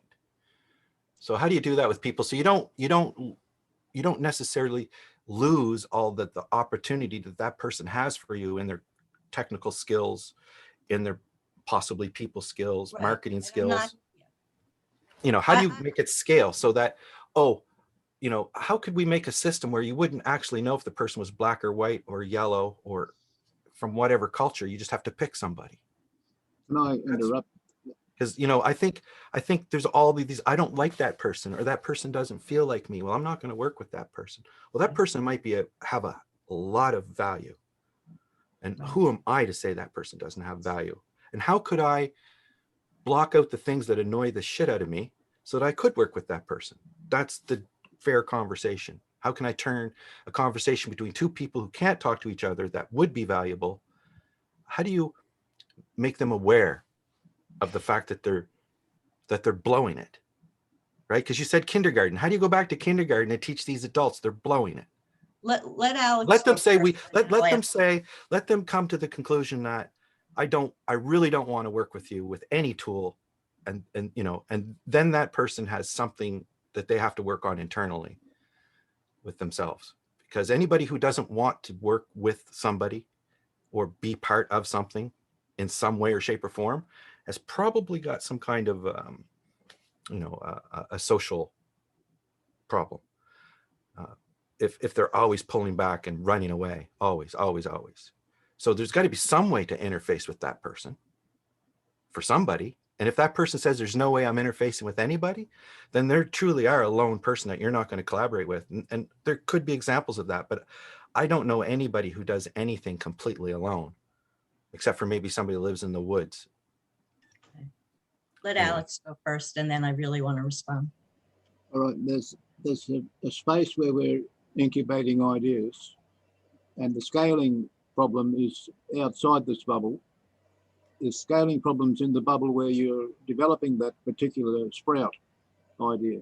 And the people you need to work with in that particular sprout bubble is outside this bubble we're in now, because this bubble we're in now is the incubator. This is where we're discussing. What idea? Incubator. My idea is scaling fair conversations. How do you incubate that? Like, scaling is not part of afterwards. It's part of the design. It's part of knowing that I can't rely on the Dunbar number. You're in the wrong bubble. Well, Zoom doesn't rely on us. We rely on Zoom. You're trying to accomplish something in the wrong bubble. Sort of. Well, maybe, but that's the whole point. What are those bubbles that Tyra drew, and how does my bubbles relate to you? And maybe they don't. Maybe I'm I don't know, somebody who makes statues and you're somebody who makes cakes, right? So we don't see any collaboration between us, but I might come over and say, I really like your cakes. They taste good. You might say, I really like your statues. They look good. And we might support each other still and say, you know what, I might like that if it was in a different color. And I say, okay, I'll paint it that color, you buy it, right? It's like, just because we're not working on the same thing. And that's what Sam said. We're not here to collaborate with everybody, but we're here to be understood by everybody, I think. And that should be job number one, which is the journey map. We present the bubbles, and that way allows everybody to see which ones they're attracted to. But if they can't see the bubbles, they can't make a choice. So we need a way to present those bubbles, including the one we're in. Yeah. Sorry, but when I presented my bubbles to you, it didn't work so good. So, I should have found another way. I presented to Barry, it didn't work so good. So I've learned from these mistakes, you see. So that's part of the conversation, not just thinking that you tell somebody and they're going to agree with it. It's like, how do I learn from that and hone that message? How do I go visit the next hemp farm? Because that hemp farmer doesn't know what he's doing. I'm sure that this could work, but that was a bad example of a hemp farm. I'm going to go see another one. And that's to your example of, how much is involved. I got lots of time for people in this forum to talk about their ideas, but I would like them to respect them and polish them and bring them forward. And that's, I think, what I've always complained about, that if we're just here for connection and chat, then that's okay. Let's announce that and just do it, because that's great. But if people are really here for something called GCC, where is it? And Doug split off because he says, I'm not into doing. I'll let Doug fill in that. I'm sure there's lots of video that we could use to fill that in and ask him, do you still feel that way? Because I could go get video of Doug saying, the word, what industrial frame. I found it. He says it, a lot of times. In fact, I think Alex said it 3 times. I can search through the videos and I can find all the times, where the transcriptions are correct. So, but is that still the way that you feel? Or did Sam say something today that changed your mind, Alex, that if I go find some video of you from a month ago, it's no longer valid, right? So there's a lot of complexity here in a message. So where is the go-to de facto message that you're working on? People should see you toiling away, and you can laugh at your old message, say, no, that's what I used to think, not like just let everything you say stand. Like, where are we polishing our message? If we have a message, some people aren't here with a message, like. And so, I would say, let's make this secular and bring our messages forward and have the world decide, right? Because I think this is a show, right? This is not, this is not from my childhood, although Alex thinks it is about my childhood. In fact, I searched through to see where Alex was asking me that I still had questions unanswered about my childhood. I don't, for the life of me, see how that has anything to do with my participation here at the GCC. So I would just suggest the possibility that our bubbles haven't really changed since childhood. That the things that that we were interested in as children play into what our interests are now. And that's really what I'm trying to get to, because I just think that gives us a big jump start. Doesn't solve everything, but it just at least gives us a place to start that has less tangling in it. So I've always been interested in people. That's never going to change. That's always going to be underneath who I am. That gives everybody here some insight into who I am. That doesn't mean, you know, I'm not saying how many assumptions can be made for that, but I'm saying it's a good starting point. Sam? Interesting you bring that up, because if I were to look at myself, my bubbles really have changed significantly. Maybe a surprise to some of you that for most of my life, up until about 30 or 35, I was probably the most extreme introvert you would ever come across. I never talked to anybody. I was shy. I thought my values and ideas had no value to anyone else. I was an extreme introvert. There's probably few people that would call me an introvert today, but that is true about my life, okay? What'd you think about, Sam? Well, let me finish my statement and then answer your question, okay? In that early on in life, I placed almost zero value in other people. And I'm just confessing that right now. I didn't think other people were important because my dad was an extremely theoretical mathematician and really pounded into me, you know, some people talk about ideas and other people talk about things or whatever that saying is. And then, you know, people like Einstein and others, they think about ideas. And so I forget exactly how that quote goes, you know, so I was kind of like always led to be. It leads to the idea that small minds talk about people. Something like that. Okay. Yeah. So I was always, you know, pressured to be in the idea space. And it was only after I got to be in my mid 30s, you know, early 40s, probably even later, and I'm still learning, okay, is that old African proverb, you know, if you want to go fast, go alone. If you want to go far, go with other people. And the other people idea becomes more and more important as I lean into, you know, this global impact notion. So I ain't going to solve any global issue on my own. And if I think that's important, then I should probably just give up. But I do think there are other ways to go about, you know, addressing that problem. And that's why I've learned more and more to be in dialogue, to be in conversation, hopefully to be in collaboration eventually. So my bubbles have changed significantly in my entire life. I just wanted to sort of bring that little story to your statement about our bubbles haven't changed since childhood. Over. Barry had his hand up and then Tyra, and I'll go after, because I still want to know what you were thinking about, because I still think there, go ahead, I'll Okay, I'll wait. answer that later, okay? Sam said that his father was an abstract mathematician. And I studied a lot of mathematics, applied mathematics, but there's one idea that originates in mathematics. It's also very prominent today in computer science. It's a very deep and very powerful concept, and it's known by this word, recursion.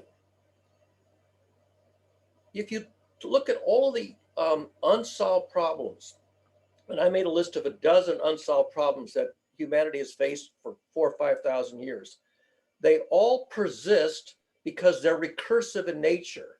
Every instance of this problem seeds the next instance.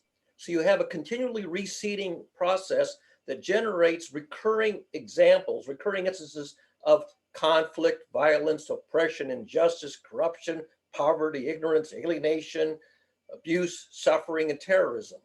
And if you understand the concept, the abstract concept of recursion, you can then understand the underlying model of why these problems, these unsolved problems persist and recur generation after generation after generation.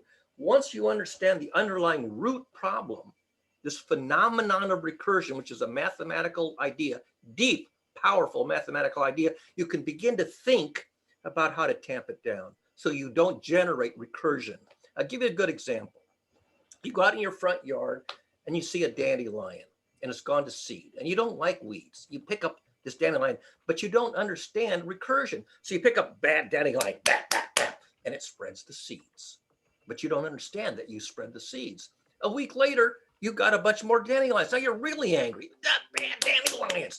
This is the process of reseeding the problem because you don't understand the dynamics of recursion. If you understand the dynamics of recursion, you will do the opposite. You won't assist the recursion, you'll tamp it down.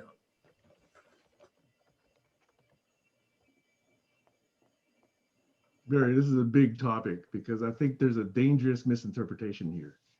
And not for now, but I just want to put a bookmark in here about this being a possible big topic for later. Yeah, pick a day and we'll talk about it for the whole 2 hours. But I also promised Stacy I would answer her question, and the answer is not going to be very deep, okay? When I was young, I thought about the future a lot in a lot of different forms, primarily driven around science fiction. So I loved Heinlein, I loved Clark, I loved E.E. Doc Smith, I loved Niven, Cornell, you know, really people who think a lot about the future and ask what if. And don't you still do that? Yes, but I include in it lots of other factors which back then I did not include. Back then, I had no appreciation for psychology. And now I have a much deeper, I mean, back then I had no appreciation for sociology. And now I probably describe myself as an amateur sociologist. But I would say your bubble increased. It didn't change. It developed. It added. Okay, then I would suggest that yours did as well. Absolutely. I'm actually trying to contrast while you say yours haven't changed, and I'm saying mine have changed. Nurture And you're nature. saying yours haven't changed since childhood. No, This they is- have. Of course they have. I've grown up. Wait. I think I wrote it down, Stacy. I think what you said was our bubbles haven't changed since childhood. At 9:46 a.m. this morning. In some The respects. starting point, the core of the basic, the smallest. That's not what I piece of heard, it. though. Okay, that's not what I heard. Okay, but that's not what you nurture heard. nature. This is nurture nature. Isn't, can we name models if it's true? Like, is this nurture nature situation? Yes, I think so. Yeah. And they so, models you know, even if they're not true, Colin. well, yeah, but yes, but I'm saying if we could, that's part of my saying less, saying more, speaking less. If you can identify a model, I'm looking for these models. I'm looking for people to tell me, hey, you've just reinvented something. And Sam said that because I don't have, even though I went around dreaming about science fiction, I don't know who 4 of those 5 people Sam mentioned are. Never heard of them. I'm sure I'd love to go read their Wikipedia page. It just wasn't in my bookshelf when I was a kid. Bicycles and worms for fishing. That was in my bookshelf. Right. But I Record always, sets, by the way. Yeah. Also, the record sets. Tyra's hands up. so anyway, yeah. Sorry, it's going on, but continue on, Tyra. So I've had this, I coined it a character defect since I was very young. And that is, I get an idea and my fire just burns and I am obsessed about that idea. And I want everyone else around me to be obsessed about that idea because I'm so excited. And then the next shiny thing comes like 48 hours later. And I'm excited about that idea. And I discovered, like, shit, I don't have any follow through. Like, I just bounce from thing to thing to thing because my brain is constantly generating all this creative thought. And I don't have the energy in the body to manifest it all. So I used to really down on myself that I only got things half completed. And it really took a lot of training for me to see an idea through. And I had to have a lot of help and working with groups, working with other people. And the shortcut I've learned, I still am like that. I still go from thing to thing to thing to thing. And I'm very distracted all the time. My children want to put me on a leash when I go out for a walk because I'm like a toddler who just wanders off to go look at something off the trail, and they're trying to, and that's just me. But what I've learned is to take that idea, take the smallest concept of it that I can energetically incorporate. And so I learned, instead of doing great big art projects that I may never get back to, I do very small ones. And that was a tool that I learned as I got older, was break it down to the smallest denominator. And now I have tremendous completion. So I just wanted to share that. And now I've completely lost the reasoning why I felt that was valid. But I guess it related to what Sam said. And again, it's that collaboration. If I have a really big idea that I want to see through, I definitely don't take it upon myself, because chances are the shit will not get done, because I want to go take a nap by 3 p.m. 11 o'clock, I'm super sparky, get a lot done. But by 3 p.m,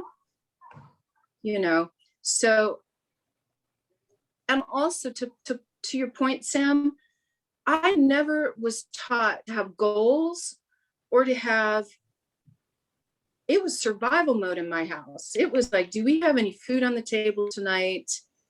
Is dad gonna come home and throw shit through the window? Like, it was just, I never dreamt. I wasn't taught to dream as a kid. And so I guess as an adult, it's very hard for me to dream about stuff and to have that follow through. It's interesting, because I just wasn't given that. It's just like, here's your life preserver.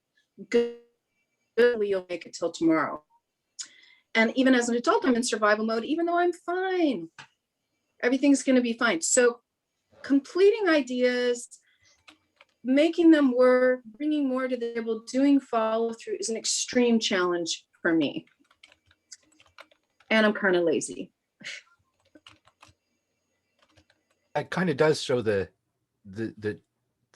nurture nature thing, where you take to organizing things. You've identified yourself a bit of as somebody who can coordinate. So, and that's to Stacy's point, that's from your childhood. Maybe you learned how to deal and get things where they need to be. It's part of the survival. I don't know. Go ahead, Sam. Sarah? May I respond to you? To me, this is a moment that, in my mind, GCC/barn raising was made for, because I would love to help you dream. It's as simple as that.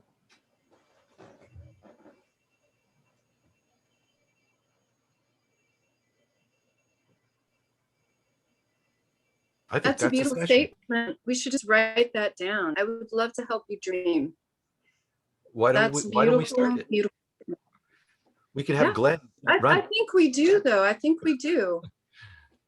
May I, Glenn's the I think dreamer we have. may I inject some space into your bubble so that it expands to such a degree that your dreams become infinite? Over. I would hope reality.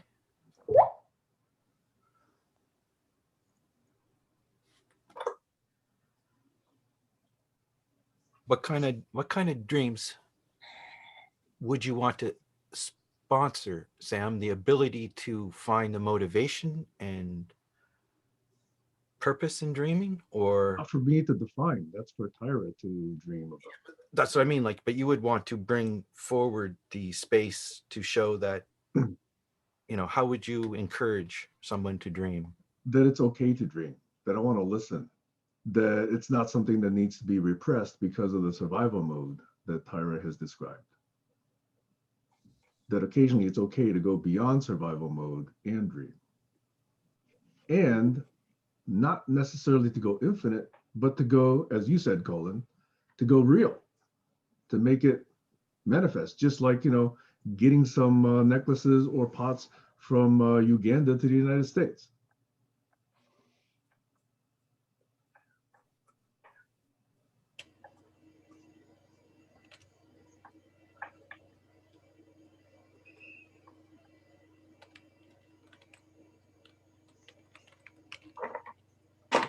So what next step could any one of us envision would, if we wanted to dream a little, what would be the next step each one of us would make? Draw your bubbles, write your bubbles, share your bubbles, talk about your bubbles, communicate, listen. No, I meant literally. Share. I mean that literally, Yeah, me too. You're too meta. Down one level. not meta at all. That's very literal. Well, when you talk about it, like, okay, you want to share the sharing of the share. That's Barry's recursiveness. But once No, you no, hit no, no, rock no, no, no. bottom- That's not very recursiveness. I I'm mean, teasing. note that I put a bookmark there saying there's more to be discussed there. Yeah, I'm teasing you. But it's Can true. can I'm showing my bookmark lack of humor, okay? Well, Barry's, can I bookmark Barry's comment? The calculus of ideas.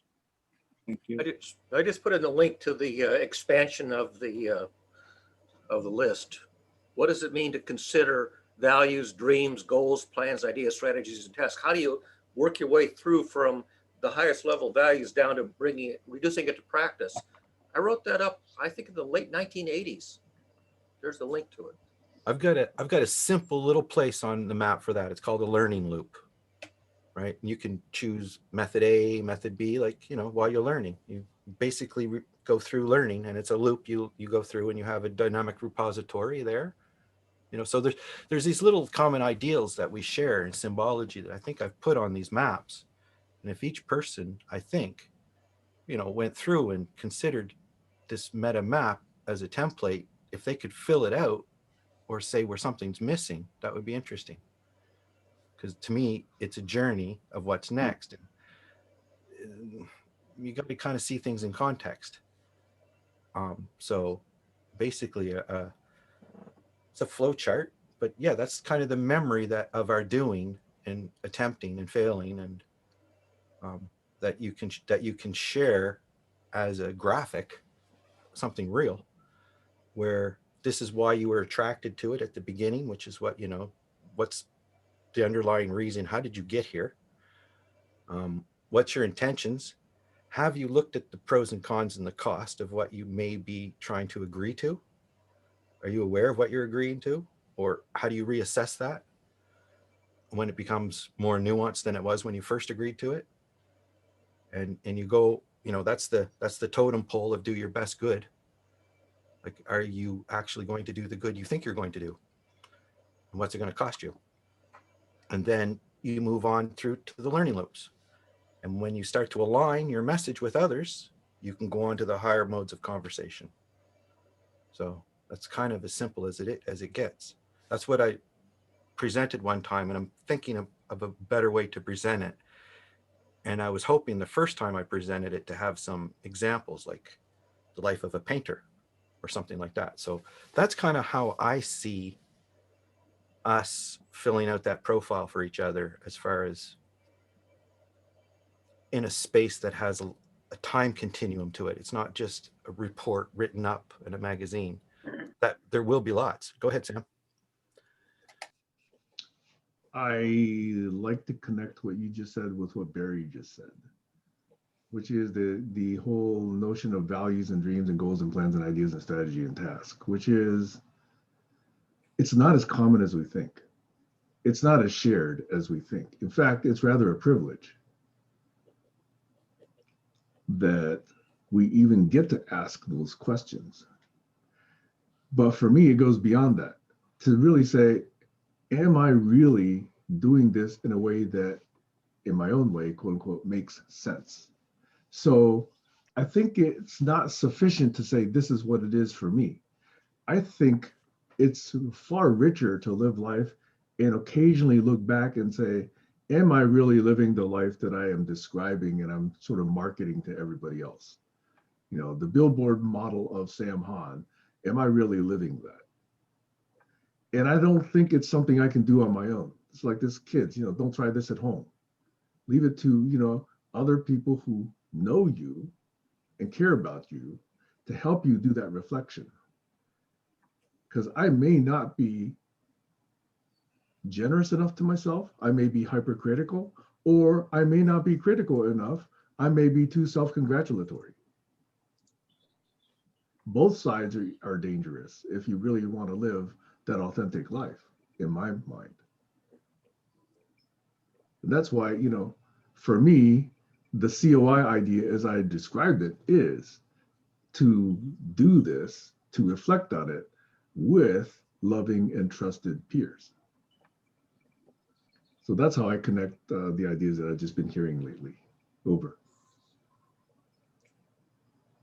I wish Josh was here because he's musical and he can do rap, and we need a pump it up song. Imagine if all of us got together and pumped up each other's bubbles,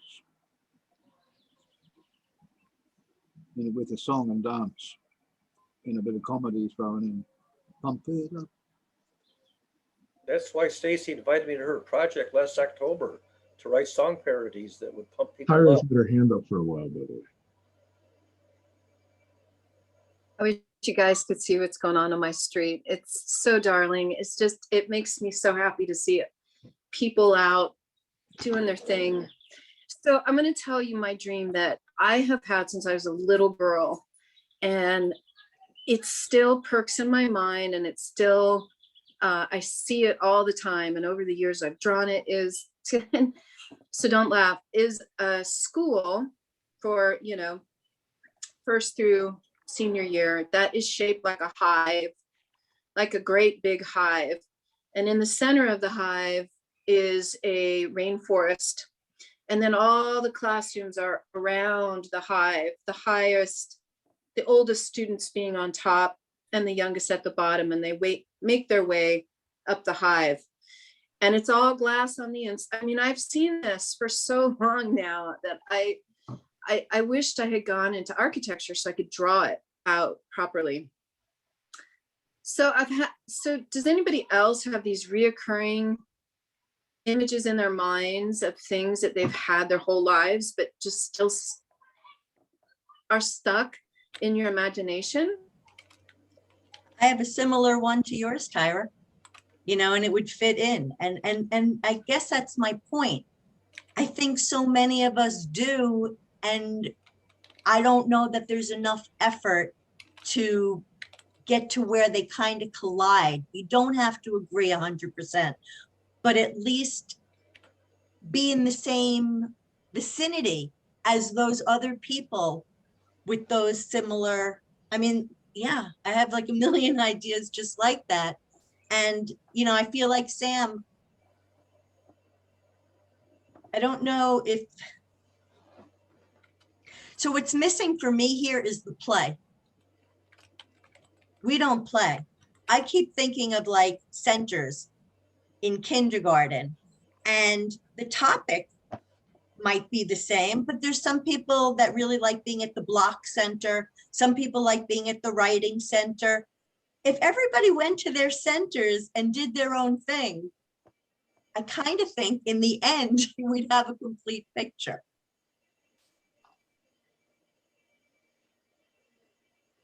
Sam? Haven't we set up at least 4 or 5 centers? One on Sunday, Saturday, Friday, Thursday, Wednesday? But first of all, for me, the play part is really missing. And I don't think the cooperation is always there. It's like, by the way, Kayla, you look beautiful. I just have to say that. She And looks the like she's flowers, doing too. a date.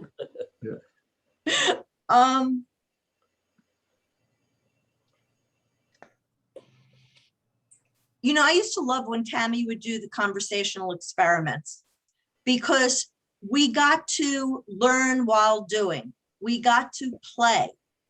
I feel like in so many of it's like everything's separated. And I would like to see it integrated more. And yeah, I do try to throw out ideas to do that. And, I get when, Sam, you say to me, well, that's your idea. Yes, it is my idea, but what I'm focused on is collaboration. So it doesn't follow the same rules as if I had a project. Then I would know what my project was. It would be very specific, and I would know the different parts that have to be done. I just want to be able to identify who's there. And I mean, I hear the categories you're speaking of, but I want to know who prefers to be in writing center, who prefers to be in reading center, who prefers to play with the blocks, who wants to do theater.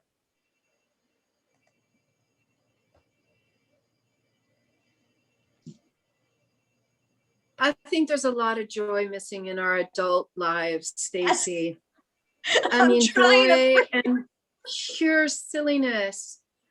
I mean, when was the last time you allowed yourself to be ridiculously silly and laugh out loud at yourself? And, you know, there's such freedom in that. I think we get so tight as adults. And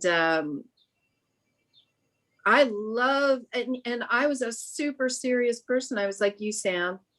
It wasn't so much I was introverted. I just was in that survival mode. Like joy wasn't allowed. Like you're not allowed to be joyful when you're paddling up the river.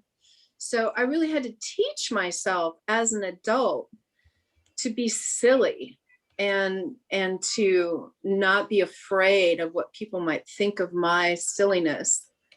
So I'm right there with you, Stacy. I think that as adults, we forget how to jump and skip and play and move our bodies and laugh at ourselves. And I think it's very, very important. Some of the sexiest men I have met are the men that are laughing and are jumping and allowing themselves to be really silly.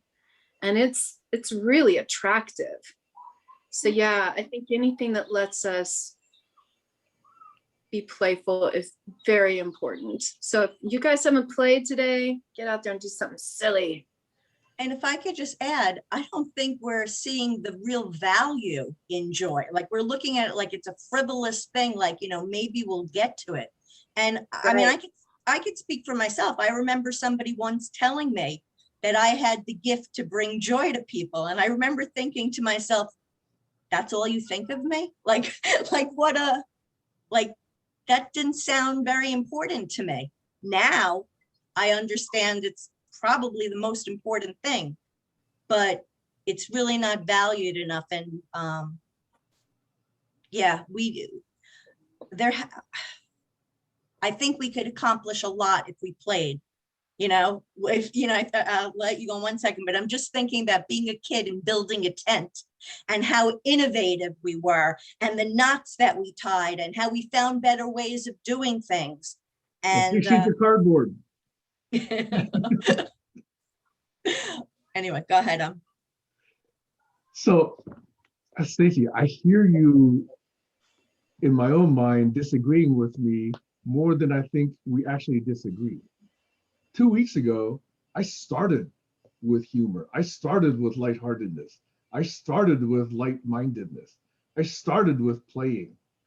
And actually, to me, these conversations, to me, are play. I'm playing here. This is a real privilege. Saturdays and Sundays and whatever other mornings I can get around to, as well as other one-on-ones that I actually have derivative of these meetings. So to me, it is play. It is a real play to sort of say, where are my ideas needing to grow? How do I connect with other people's ideas? Where is Stacy seeing something that I'm not seeing? To me, that's play. I guess the part I'm missing is the experimental fun part of like I would really, I'd like to have something to show at the end of the call. You know, I'd like to come up with something like that kind of play, like, I don't know, splitting off into two teams and trying different approaches. Like Sam thinks he could figure something. I'll give you a quick example and then I'll be quiet because it's so hard. I would love to be able to, and maybe I'll do this, come up with 3 simple questions that people could answer anonymously. And then I'd like to play and see who can best predict which answers go to which person. To me, that's playful, it's fun, and we would learn something. That's what I want to see, because I want to accomplish, like when Tyra talks about those small things, that would be a small accomplishment. And that would make me feel good. And I want to feel good. Nice. Nice.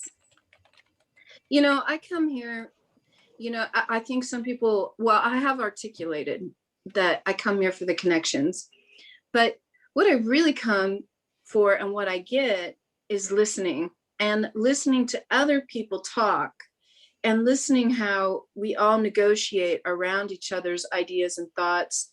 And I love listening to you, Stacy and Sam, being able to get to that point of understanding in a way that nobody gets pissed off, you know, like in a way that people aren't getting defensive. And Stacy, you're very good at being just direct, you know, you're able to just say, wait, you misunderstood me, instead of going, fuck, he doesn't understand me. Nobody, you know, keeping it in your mind, you say it straight out the gate. And then you're able to go back and forth. To me, this is a great lesson. And it takes me outside of here when I'm listening to other people.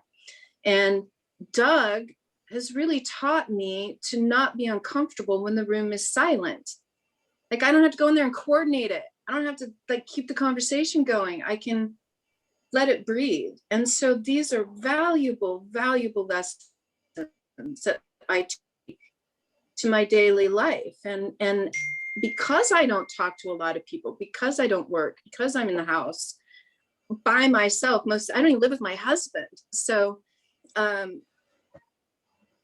need this. I need to see how people are talking around the world.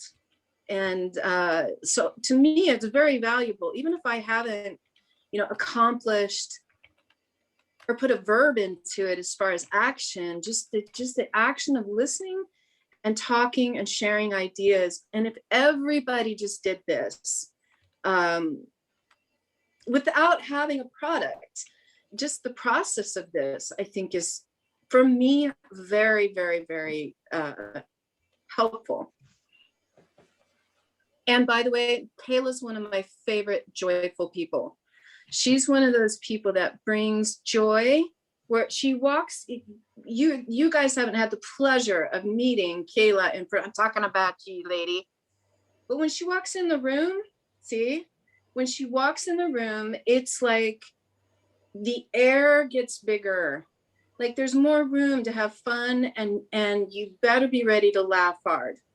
So are you holding, oh, I thought she was holding a baby chick. I was like, no way. So anyway, I love that. I love that that's what Kayla brings to this just by her spirit. I'm embarrassing you, Kayla. I'd like to say also that it's not contrived. It's, but it is, I think it is experience. I do think she has experience. That is a skill. I noticed that right away, that she has a certain aura. That's nice. I've been chomping at the bit, but Kayla, if you're there, that's your invitation. That's the Tyra segue for you. I just want to date you, Kayla. You're looking so saucy this morning. You guys are so funny. I got way too much attention at Trader Joe's this morning. It's like, well, yeah, you took the girls out for a walk. That's what's going to happen. yes, girls are out. The girls are out. No, you didn't know that was going to happen, did you? No. God, even with the masks on, I'm all, oh, sorry. That's all right. Sorry, not sorry. I'm busy. It's Easter. Yeah. Look for whatever excuse you want. It'll all work. I like how the meta of the conversation, and I like to bring it back to Sam. He wasn't finding my joke funny. And if I have to explain a joke, it's not a joke. That's one thing about jokes. You shouldn't have to explain them. Which So joke? I forget now. yeah, well, the thing was, you were saying how you would really like people to literally share their dreams. And so I said the same thing. And I was saying, okay, literally share your dreams. And then you made a meta comment about it. And I go, no, I meant literally. Like that's where you would have said my dream is, as opposed to reinforcing my idea meta. That's why I thought it was funny and recursive, because if you're following me, I thought that I really meant we should go around the room and each take 1 minute and state what it is that we think our dream was. I think that's what Stacy was asking for earlier. Yeah. So I thought it was funny that, anyway, you didn't find it funny. That's funny. Still funny. But not so funny is how we morph in and out of the GCC we space.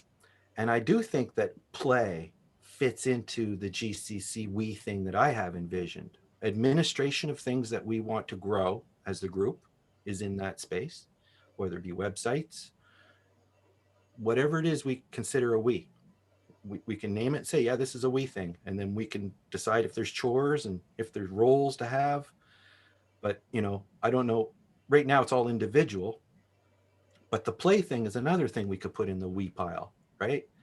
And I remember, I think it was Conversation Experiments, we did a sock puppet day. And that was really fun. So it was just a way just to change things up, right? And to, be more lighthearted without having, the lightheartedness is very important. How do you do that without going too far and sharing too much that's not necessary, right? How do you connect with somebody without falling out of the simple example? Somebody says, how's your day? And then you tell them everything about your life, right? Like, how do you just say it's a nice day, could be better, struggles on, and away you go. The right answer some is people, fine. So, yeah, so everything is fine, exactly. So it's that mindset that I think the group has here. And if two people want to get together and say, by the way, I was thinking that I could give you a call and we could talk about, emotions and story building, right? Like about journey maps or something. And if it works, it works. If it doesn't, it doesn't. But how do you set up that connection and make that scale in a way that doesn't lose the opportunities due to various difficulties because human, right? Anyway, go ahead, Sam. in fact, I'm looking forward to another conversation with you, Stacy, because I remember yesterday when I brought up lightheartedness and light-mindedness and humor as a potentially enabling, you, I think correctly, brought up an admonition that it could also be dangerous. And so you further stated, hey, for serious topics, we should probably not lean towards humor. And so I find it interesting how humor and play and seriousness are juxtaposed in the two conversations yesterday and today. And I don't completely understand it, which is why I'm sort of interested in that, further elaboration with a deeper conversation. Another bookmark.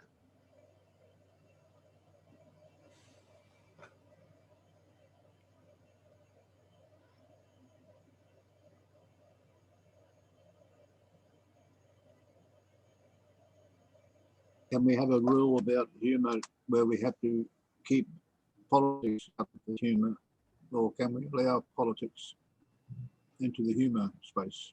Can we make fun about politics and jokes, or should we concentrate our humour on other general social aspects of interaction and collaborativity, leaving the politics aside because it's such a diversive and disintegrates our cohesion, puts people into different camps, splits us up.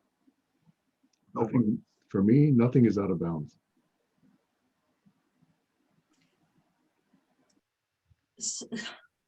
Here's a So weird I one. would say in general, whether we're being serious or whether we're being humorous, I would say it's always important to think about what our intention is before we let the words out of our mouth.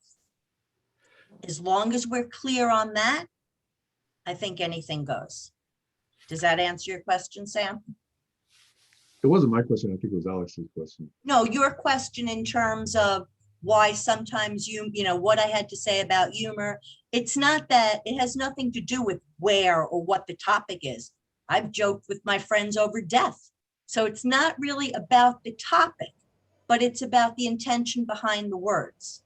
That's what we have to be clear on. Are we saying it to make somebody feel shameful for their behavior? Are we saying it to lift somebody up? So I think there should be truth in it. It should be genuine. And then we should just watch and see where our emotions might be pushing us in a direction that maybe we shouldn't be going in, or we don't mean to be going in, or we're not consciously aware that we're using humor to go that way.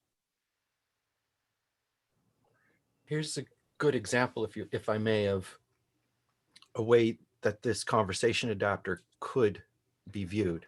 Go ahead, Sam. I thought Stacy had asked a question of me. Okay, go ahead. So I wanted to say that, yes, there are many implications to how you present that. And that's why it's not a simple yes or no. It's a further discussion that I think would tease out a lot of why I have reservation about saying just simple yes or no. That we agree on. Yeah. That we definitely agree on. Yeah. Well, hold on. You haven't agreed on how long you're going to spend talking about it. Does it matter? It might. It's between Stacy and me. Right. But I see this as part of the interest. So the interest went out to have a further conversation. That's perfect. That's consent, right? Now, does that mean that, as far as how much time you want to spend, Sam's right, it's up to you. But I think that is something that people who have a tendency to take on a role where it's going to be very difficult for me to explain this to you because it's going to take a long time. You should know that up front. Or if we do have a conversation, I want you to May I make an observation? Yeah, go ahead. Long time ago, you asked for Cammie and Doug and I to have a conversation and make some agreements. Yes. There's been at least one other opportunity where you said I and someone else ought to have a conversation. Yes. Almost immediately after I agreed to that, you came forth with a lot of rules about how to have that conversation. I thought that's actually a very interesting pattern that I see. Actually, it wasn't rules. It was Wait, ideas for How I consent. took it. That's how I took it. Okay. Yeah, no, that's fine. Immediately after it, you said you should do it this way, you should do it this way, you should do it this way, and this ought to be done, and this ought to be done, and it ought to be done this way. I heard a lot of suggestions about that right after Yes. I agreed to have that conversation. So Right. I'm curious about that and how you might actually hear this observation coming from them. I hear that beautifully because in essence, the intent behind those requests were so that we could actually track the conversation slowly without you two manipulating over top of each other, where I would present as a Why do you moderator. assume that would happen? Then you guys could go have your conversation by yourselves, like you always do. Exactly. Right. But I why wanted not? to try something different. I wanted to try something. But You that didn't was want to not lean the into agreement, right? The agreement was that we would have that conversation. with a conversation adapter. That was not implied. That was assumed. That was assumed By because you. that's why I'm By here. you. That's why By I you. asked. Well, By how could you. I ask it any clearer? Oh, you did not make that clear at all. I said we'll have a map. I said we'll put No. down one point at a time No, as a that was conversation. never The word that was clear. missing because because this is going to be a adapted conversation, we have to lean into some agreed things, which you guys can agree to. It's all agreement. It's not mine. Do you guys agree if one person is interrupting the other person that this should be allowed or not allowed in this conversation? Do you I'm feel? hearing that now. I'm still hearing it now. Yeah, no, that's true. And those are the sliders, right? Like, do you trust this person is not going to try to manipulate you? How has it gone in the past? So that other person can know you're not feeling comfortable, right? So the other person knows you're already on your back foot. Like you could tell them, look, we've tried to have this conversation before and it always fails. I don't feel comfortable that this conversation is going to succeed. Right? I hear a lot of assumptions, Colin, Well, name one. that we are going to do this with a conversation adapter. Well, A no, huge that assumption. is the experience. Okay, well, Sam, you guys Wait, can wait. Stacy, obviously did you solve it any hear- way you want. Stacy, did you hear an assumption or did you agree that if you and I had this conversation, that we would do it with a conversation adapter? No, Sam. I Wait, put wait, out a Colin, post. Colin. You I put out a specifically post said- asking for this. You said this was clear, and I wanted to ask Stacy if this was clear. Well, maybe you missed the post. You're not letting Stacy answer. Well, I don't know what your question is In about all me not being fairness, clear. I ran to the bathroom and I was listening, but I couldn't hear everything. Hey did guys, put I have I- to go. Yeah, I we'll have see to you. leave, so Sorry to saying drive goodbye. you away, Tyre. Sorry. Well, let's finish this conversation, Sam, because there's definitely a miscommunication in the way that I was making an ask for a conversation between you two that could be Taylor, moderated. Can I have some? Oh, you're talking about between me and Sam now, Colin? Because I was still No. hearing. No. Okay. Long time ago when I was doing the thing with William with the SOS, And then that morphed into something with trying to find out what people's intentions were. And then it came down to the discernment map, right? For where you pick a term. So that was a chance to go through the discernment map. I did it with Glenn one time, and I was kind of trying to make that ask, but I think Sam and Doug had their focus and their models so that they didn't need me to help them have a conversation. So maybe they didn't understand that it was an experiment that I wanted to conduct as much as one to have them come to a resolution. We can go back to that video, Colin, but the invitation for that conversation to take place with Doug, Tammy, and me did not in any way, as far as I can recognize. No. It may mention not have at anything the about time. conversation adapters or Right. your moderation or anything like that. Right. So I followed up. So you up had with an a- assumption, Colin.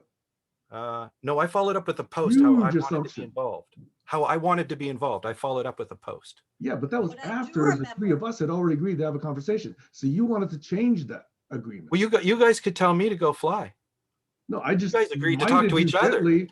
I reminded you at that time gently that Colin, that was not part of the agreement. Well, I guess what I'm saying now is if you would have had the foresight to know that I was trying to perform an experiment, would you have gone through with it? No, because it was not There you go. So the no loss. no, it But was you- not And that's what necessary I for think, me. because In you would fact, have heard my later on call. when I heard you say you wanted to moderate, I said, why? It's not necessary. Okay, well, it's still the idea.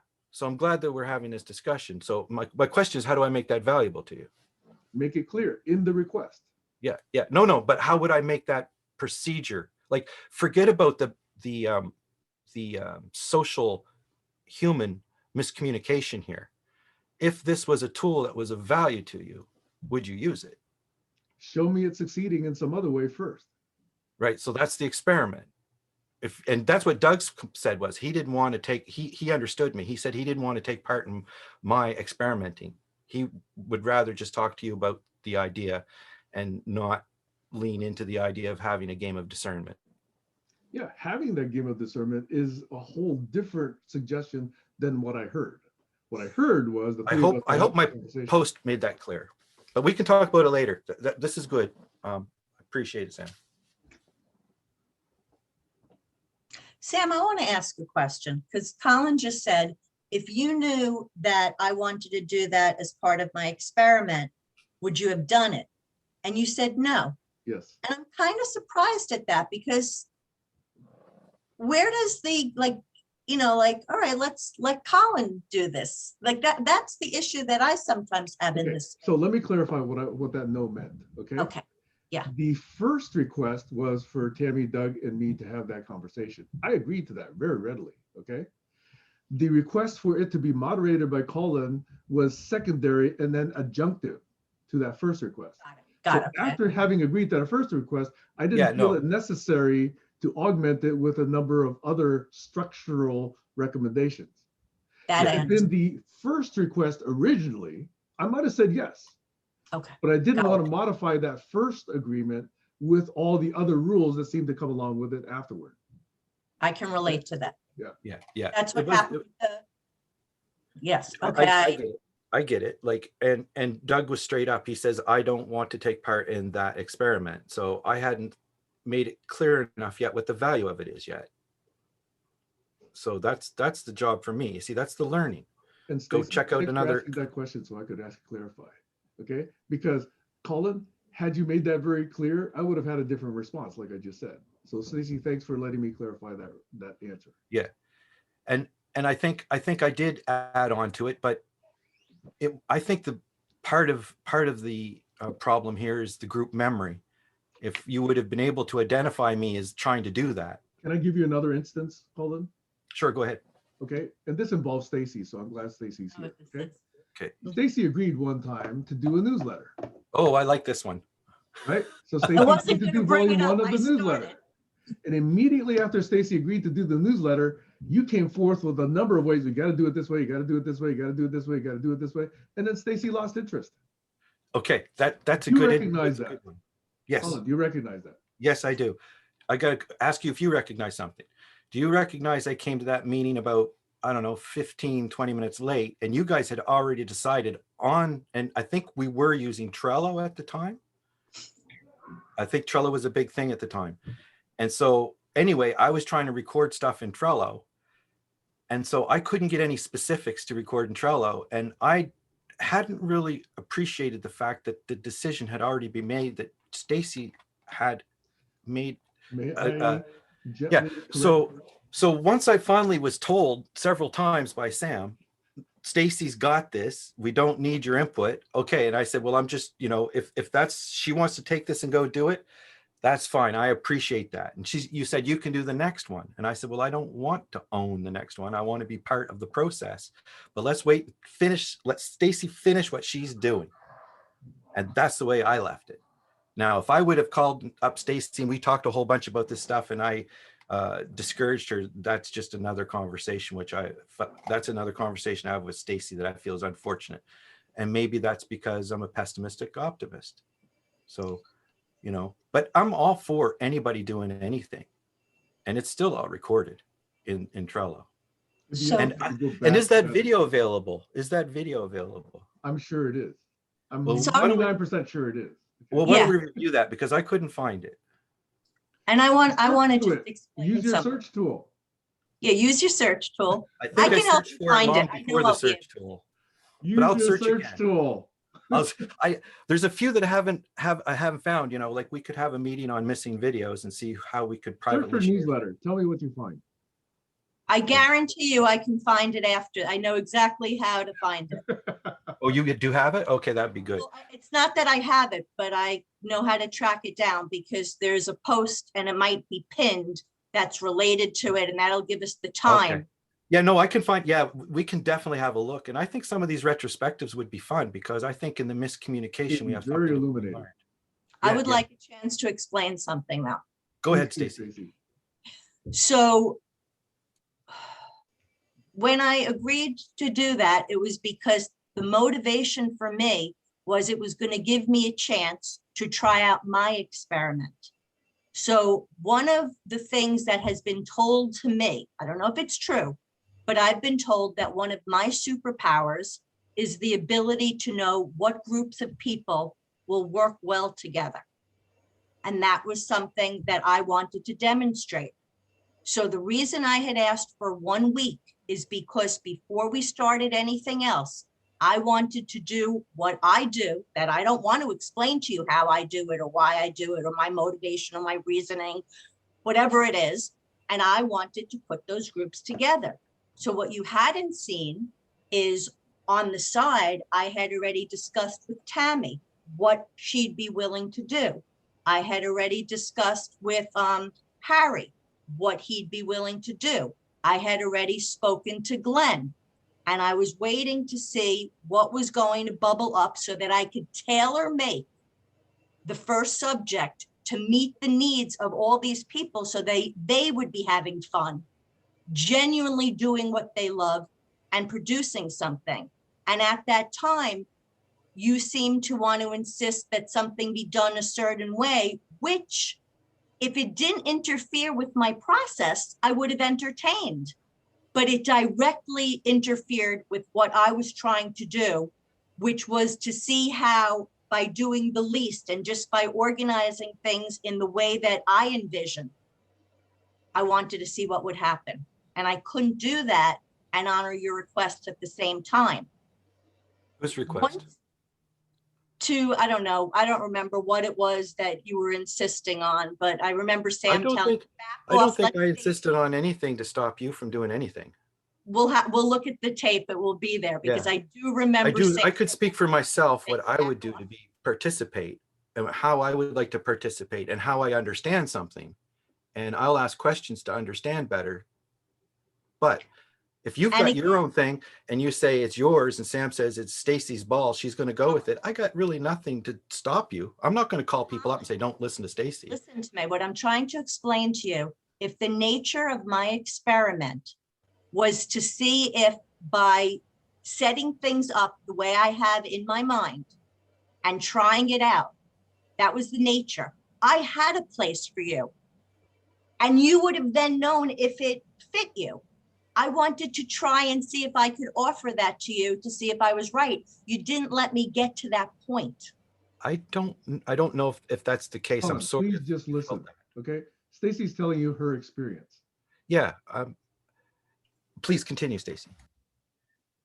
That's about it. I had asked you for that 1 week block of time. Yeah. Because part of my game was to see if it would work. May I And you add weren't- something? Is this about the newsletter? Yes, Yes. Yeah, okay. So you and Tammy had some ideas and no. you were going to fill me in later. no, And I never said me and so Tammy. my idea of highlighting Michael Jawasowitz and Diane Kolick, because those are the people who I remember at the time. I could see their pictures on the newsletter. I could see a thing from Glenn, and I could see a check off of 5 items in Trello. That's You were all I saw. invited to do volume 2 of the newsletter. You were clearly invited to do volume 2 of the newsletter. Yeah, well, I wanted it to be a group thing. I don't And want I my get maps that. to be just me either. I want my maps to be a group thing. And like your pillars, I want to help contribute to your pillars. And, and I'm thinking about Barry's phase plane. And, Still think you're not hearing Stacy. okay, continue. I like to understand what you're doing. lot If I more don't talking understand than what you're Stacy. doing, there's not What'd much you I say? can do. Sam, what did you just say? I said, Colin, you're doing a lot more talking than Stacy. Yeah, okay. Well, she said she was done, I thought. Colin, think of, so my dream in my mind, okay, I'm designing something. I was designing a situation and I think that you would have liked it in the end. You didn't let me get to that point. So you just mentioned how you were interested in Michael Josefowitz and Diana. That would have been the issue. That would have played a huge role in the first issue. You would have seen where How? you could fit in if you wanted to. If you would How have did I let it block it? How did I block it? go, but we have to go back to the video. I'm sure Let's it's do that. very clear on the Let's do that. video. Well, I would love to know, because I can't think of me making any ultimatum that would have blocked you in any Can I way. suggest, since each of us is now just working on our own probably faulty memories, let's go back, identify exactly which session that was. Identify and my let's rewatch ultimatum that segment.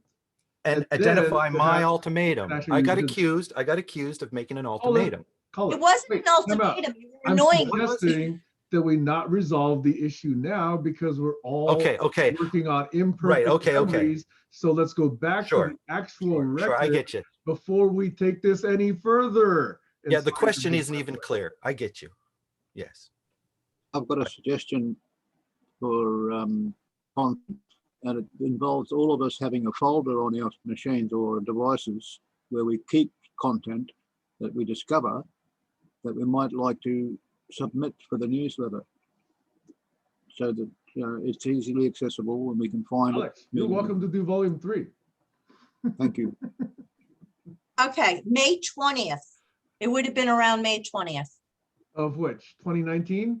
2019. Yeah, because I know it was You a like long my time ago. old fashioned detective skills? I don't have the date filter built in yet, but we'll give the old search tool a run Hey, here. Colin, I'd still be Search interested for it. in what you would find if you look for the word newsletter Yeah, okay. Let's do it. or the word May newsletter 13th. and Stacy. Yeah, it would be May 13th because in this post I reference Barn the week before. So it would be May 13th. Wait, are we going to do something? Yeah. Oh, Programs coming up. well, let's see. It's almost been 3 hours. How do you guys feel about this unblocking? Search results. Okay, okay. That's not what I I want. think what Tyra said is really important. And the fact that she's able to come in here and that makes her feel good and she takes it with her. I mean, that's important to me too. And I get that from here as well. By the way, may I riff on that one and reinforce that message from Tyra? And I'm going to say something which hopefully is not too surprising, okay? I actually think that this weeks long, perhaps even months long exchange between Barry and Colin is actually a good example of how we disagree without getting violent with each other. I actually think it's rather good disagreement. I mean, there's a lot of disagreement that I can see, okay? But I don't think it's come to any violence. I don't think it's actually come to, preventing one from attending or the other. And I don't think it's prevented them from continuing to engage. So I actually think it's one example, not the ultimate example, but it's one example of disagreeing well, just for the record.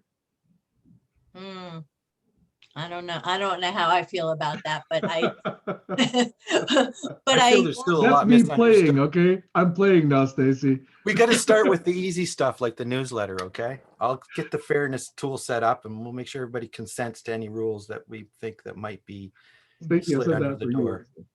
No, well, no, I under the door, right, I Sam? also want to say that what's interesting about that is the role of other people in the group, because I think comments made by other people have helped keep things, you know, Glenn or Teese or myself, I think have played a Part neutral of disagreeing well. It's part of disagreeing in a space with others. in a space with others. But what about if those others didn't interfere? What would things look like then? What about you if think they those would have hit others- they would have hit each other or got to fisticuffs? You think? No, because they're not in close proximity. Yeah, they No, are. no, no, no, no, no, no. Colin You could got that actually wrong. You drive got that wrong. You got that to wrong. Boston. Take that. This is about coexistence, people, in the space that we're in. If there's any we, there it is. So can we do more than that? Yeah, I think we can. There's a common set of generally agreed basic rules of conversation that we can adopt, slightly modify for our specific purpose. Hey, I've been trying to do that for 3 years. I don't think we're there yet. May Well, we 13th use of it. what year? 2019, Barry. 2019. Yeah. 13. This is referring to the newsletter conversation with Stacy and Colin. See, I found a set of guidelines that some people call them rules. Anyway, I'm going to go have breakfast now. I haven't had breakfast yet. I'm going to let the dogs out one more time. I'm going to let this session go if you guys want, but just note that if it goes for another 72 minutes, it probably won't get an automatic transcript from YouTube, okay? There's I no, have to at least go off camera because I got to feed my dog and I have to get in the shower.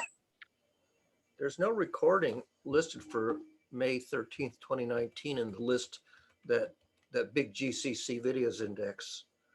I'm looking at 2019-05 and I don't see, I see one for the 12th, which is a Sunday unblocking, but not for the 13th. No, it says last Saturday's barn raising.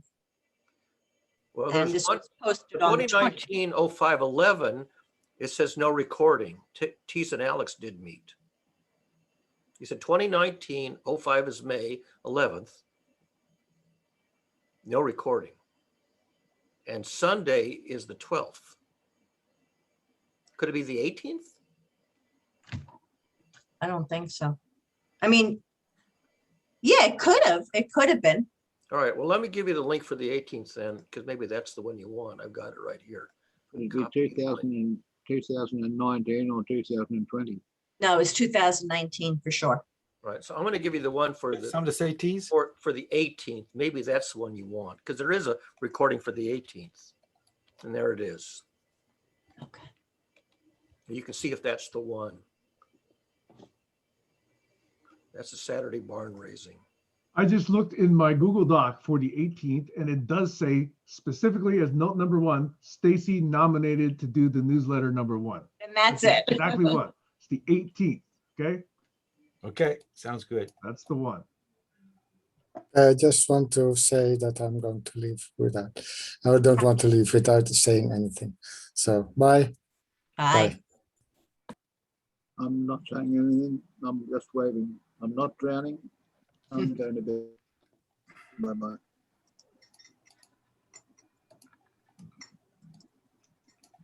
You don't list a Google Doc available for that. I just wanted to show you guys this Google Doc. Do you see Barry, these beautiful ideas right here?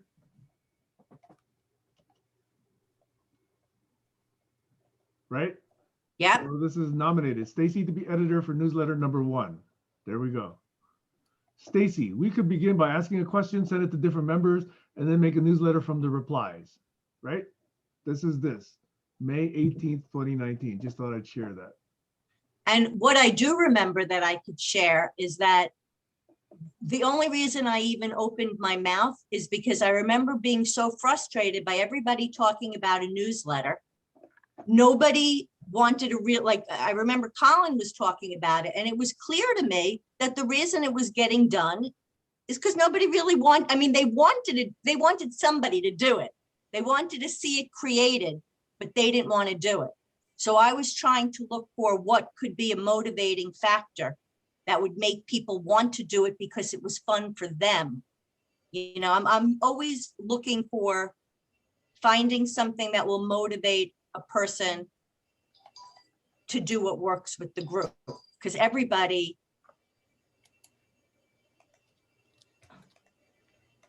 I'm tired. I gotta go shower. Source, VENV. Scripts, activate. In, search command, pasted. So Barry, while he's looking for that, I do want to have a call that I think Sam would enjoy too, with what's it, Robert Sapolsky, Oh, discussing some of that, specifically the different parts of the brain, things like that. And then I had put something in our chat. You like that idea, Sam? I think if we had I hate to use this word, but I think everybody understands it, a Bible study track on Tuesdays or some other whatever, okay? I know Colin's gonna love that word. But if we had a Bible study track of just going through all of Sapolsky's videos and discussing maybe, you know, one video for 3 or 4 weeks, because I think it's even too much to discuss one in one session. And just pick up the idea of repression, you know, between the amygdala and the frontal cortex. That could be a whole conversation right there. And then pick up, you know, schizotypal personalities. That could be another whole one right there. Pick out, you know, what he says about humans and sex. That could be another whole one right there. I mean, Sapolsky is so full of really interesting stuff that I am just sad that I haven't discovered those lectures before now. I'm just And so I have a bunch undereducated. of even more layperson type things I wanted to, you know, discuss. Like what I had put in our private chat about when he had, you know, he had dismissed the part about the cold and the warm. And I talked about, like, to me, something should not get pushed out until it contradicts science. So maybe you don't address it at that moment, but you don't throw it away. And it really made me start thinking about the way we challenge ideas or don't challenge ideas. You know, sometimes it feels like disrespectful, or some people view something as being disrespectful to, you know, raise your hand to an authority. And that's something that I like to be able to address. You know, there have been times in my life, I know, where people, who the hell are you? You know, like I'm an expert in this, you know, I'm a psychologist. Who are you? And I'll be like, well, that doesn't mean that what I'm saying is wrong. So there's so many offshoots, but definitely to take, you know, to take one, you know, another thing, and I was thinking about Jennifer Marshall with this, she came to mind because, again, there's a lot of marketing that's always going on in my head. That's just a natural function of who I am. And when we talk about ethics and values, and I think that explaining in very simple childlike terms the parts of the brain and the things that he's saying, to be able to put that, you know, like to really make it like suitable for even elementary school children. Because as children, you're learning who you are. You're learning about how your body works and how your mind works, or you should be learning. That's what I think. I think we should be teaching at an earlier age what parts of our brain are taking over. Now, everybody's not going to be able to understand that. Some people won't understand it even when they're adults. But there are people that are capable of understanding at a really early age. So I'd like to see a lot of those things broken down to simpler levels. So those are all the things that, and those are all the reasons that I want to discuss, because I'm not going to be doing it. But maybe somebody like Jennifer, who works with kindergarten kids right now, and, Barry's expertise to be able to go to, and it could lead to a lot of other things. I'm here just to discuss. That's what feeds me.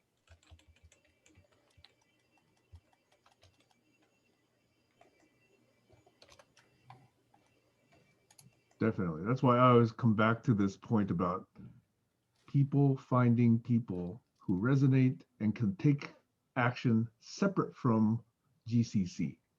That's a great starting point. Can I add to that, though? I want to add to that, because I'd like to find people who are drawn to perform complementary functions. So I'm a good ideas person. Everybody wants to give ideas, so it's kind of hard. Like everybody has ideas. Some people are really good at writing up things and like it. Glenn is amazing at writing up these wonderful, explanations. Barry is amazing at calling resources up at his fingertips. So I'm also about putting people together that want to perform different but complementary skills. That's where my focus is. And then I can find a place for myself, because, something that I think I'm good at is stepping back and seeing maybe a little missing piece. I'm not good at creating a whole thing, but I'm good to go into a space and observe for a while and then say, if this one little thing were different, or this one thing were introduced, or we're not paying attention to that. So like, I'm more of a floating kind of person. And there are people like me that have something to offer, but in little, like a spice. I just wrote what you're good at, Stacy. Yeah. That's where I can step in and be very constructive. If I can figure out, or you can tell me exactly where your frontier is between your solid knowledge and the fog, then I can find something that sort of fits in that domain. And it's not always right, but it's high probability that I've got something that's what you're looking for. And I really enjoy that opportunity. Like, I love people asking me, because yes, I'm good at disclosing because I've really explored. Right. And if somebody doesn't disclose and I have to guess, I can be off by a million miles. It's really hard to figure out somebody's frontier of learning if they don't just come out and say where it is. It could be anywhere. Yeah. Which means that anything I contribute is probably nowhere near what they're looking for. It's just, it's a shot in the dark. Yeah, Anyway. you have to measure what that entails, right? To figure out where the frontier is. I think that's a great idea too. You can't figure it out. I mean, if you're talking about a child who's in, let's say, second grade with their peers, you got a pretty good idea. If you're talking about a 38-year-old adult that you don't really know, it could be anywhere. Yeah, but how much do you need to know before you can start to converse? That's the question. Well, and that's the thing. How do you work it back and forth, right? How do you work that conversation back and forth? I have an example where I think you were explaining to Alex where, go ahead, Sam. I'll go after you go. You're done. Okay. I'm just turning off my explaining. Who's Yeah, you, Barry or Stacy? Oh, I heard you call Barry, him talk. where Barry was explaining, Barry was to explaining to Alex what he was trying to get me to do in a conversation, leading me through a conversation, and why I wouldn't answer him. It was about why I wouldn't answer him. And I've asked him 3 times. And then he went on and talked about that. And then soon after he said to Alex, he says, what I was trying to do. And then he made a sentence. Maybe it was 2 sentences. And I said, wouldn't that be a gift if Barry couldn't have told me that before he started? Right. So he wanted to lead me to the end and then watch me have an eureka moment, like lead me through some kind of an awakening, a becoming in knowledge, which is a beautiful thing when one is knowing what they're doing, at what kind of a knowledge trail that's going to be. So what you said to Alex at the end was basically, I'd like to lead him down a knowledge trail that will do A, B, and C. And I said, well, that's a beautiful piece of knowledge to know ahead of time, not before you go through a bunch of questions. And it's one thing, I probably really enjoy that process out of an educator. If I was captive in a school and Barry comes in one day, I think Barry would be a great person to have to teach. So it's not like I don't think Barry, it was just the way that it was presented that I couldn't seem to get a consent on why we're actually talking. And I'm already in what appeared to me to be a progressive stage of being led down a learning trail. And so I think if there was some way to make that agenda more, since it's two complicated people, this is a smart people problem, obviously. How to make those two people appreciate what the impedance mismatch is at the moment, if there is an impedance mismatch, which is an electrical engineering term I know Barry knows. Yeah, I drew an inference on October 18th that was I unwarranted. had my hand up, by the way. Oh, sorry, I'll wait. But that led to all kinds of assumptions and miscommunications, just the feeling of being led. And I've tried to express that's the way I was feeling, and it just didn't seem to matter. But go ahead, Sam. So I'm going to give you something which is a little aphorism that I actually take very strongly, which addresses your point about whether or not, people need to share personal aspects of their life before getting into collaboration or conversation. And it goes like this: before I care how much you know, I want to know how much you care. That's valid. So if I know what motivates you, what's underlying, which reveals a little bit about where we might possibly align with values or mission or anything else along that vertical alignment of bubbles, then I know much better how to have a conversation with you. I think that facts are facts, and they can float in any kind of context and any framework. But if I know what you care about and how much you care about, then I have a more nuanced receptor for what you say. For sure. And that, to me, is the answer to why do we care about each other before we even converse or collaborate. It is true. We could just sign a contract. You say, you give me this, I pay you this, boom, we're done. Neither you care about me nor I care about you. That's the capitalist transaction model. Quite frankly, it's very impersonal. And I think a more relationship model, to me, is the kind of society I'd prefer to live in. Mm-hmm. Where we can say, hey, we care about each other in this global village, and we're all looking out for each other. And oh, by the way, this person's having a tough day today, or that person's having a great day today. We can live with those adjustments and perturbations, and yet life still goes. But if you want to be very impersonal in a village,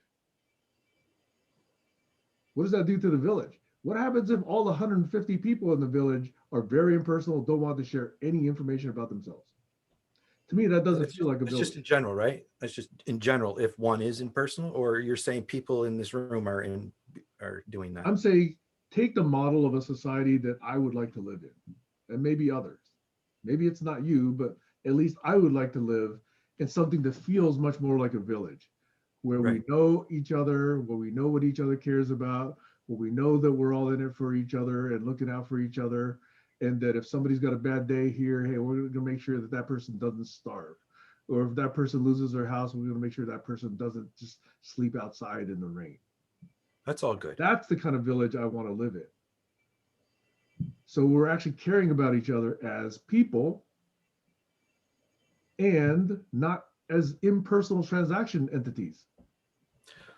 Can I put something in there just quick? I'm just trying to add that perspective to your question about why do we care about each other in a sense before we get into collaboration. Over. And I hope that I haven't created an impression that because I don't want to take part in a deep dive with Doug about detailing basically an autobiography of my life, which is what some people have done. And I witnessed a few people's autobiographies. It took a few weeks. Yeah, I I was resemble asked that one. myself, I was asked myself if I wanted to do that. And I didn't want to have that kind of a space for me to basically talk about myself. But what I do enjoy is when it's in context. So if I'm speaking about something of my childhood that might be relevant to how I can feel authority over or mistrust in authority, having grown up, and find out that some things in authority weren't the authority that I thought they were. So, I don't have to give you examples from my childhood. If you want them, I can give them to you. But a lot of them are around, just being naive growing up, right? Like people who say they know everything don't actually know everything. And when you're a child, you kind of think they do. Anyway, go ahead, Barry. All right, I just wanted to respond to the last two things or three things. So back on October 18th, now I had met somebody in the Zoom session whose name was HCK. And then somebody whose name was Colin Kilburn, whose name I did not recognize, opened a PM to me on October 18th and said, quote, "I'm interested in your work and models. Can I get a copy of your presentation? I could make a GCC post. Sorry if I missed it. I'm studying people adapters." And I responded, "It's online at this URL." And I gave the URL. That's now conversation adapters, but yes, that was what I'm just reading what you wrote. Yeah, no, that's fine. October Just 18th. clarify for the record. So It's then I relevant. said, "It's online at this URL." I gave the URL with the first slide. And then Colin writes, "Thanks so much. I'll have a look at it and get back to you." And then I Right. responded, "Ask good questions wherever anything is unclear." And I Right. wrote, "We can continue." Then I think I'm quoting you. "We can continue any more nuances on our own discussion thread if you like. Would it be worthwhile to try a Microsoft Teams session?" Well, that doesn't. Anyhow, Yeah. That was on October 18th.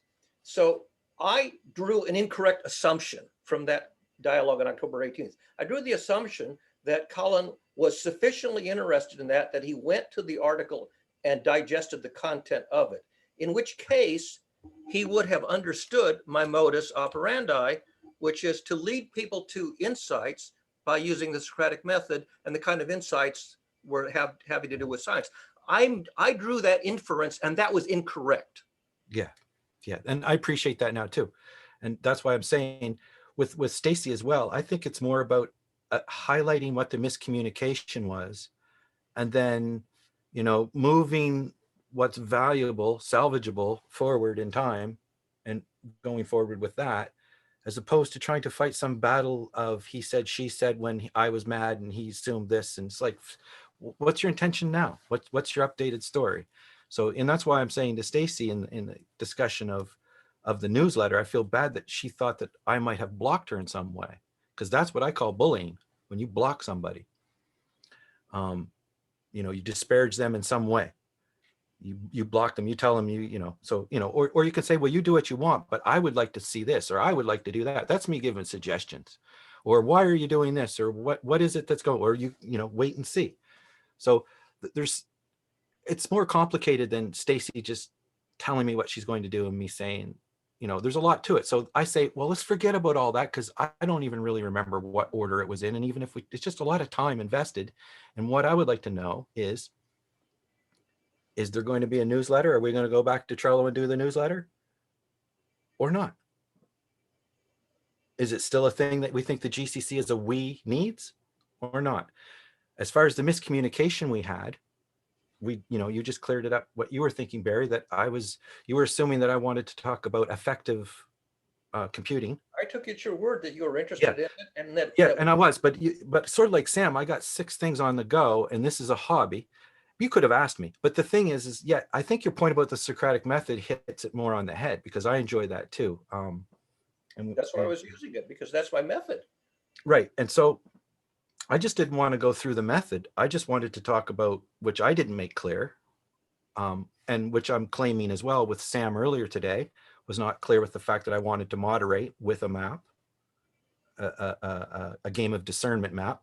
I also want to use a journey map, right?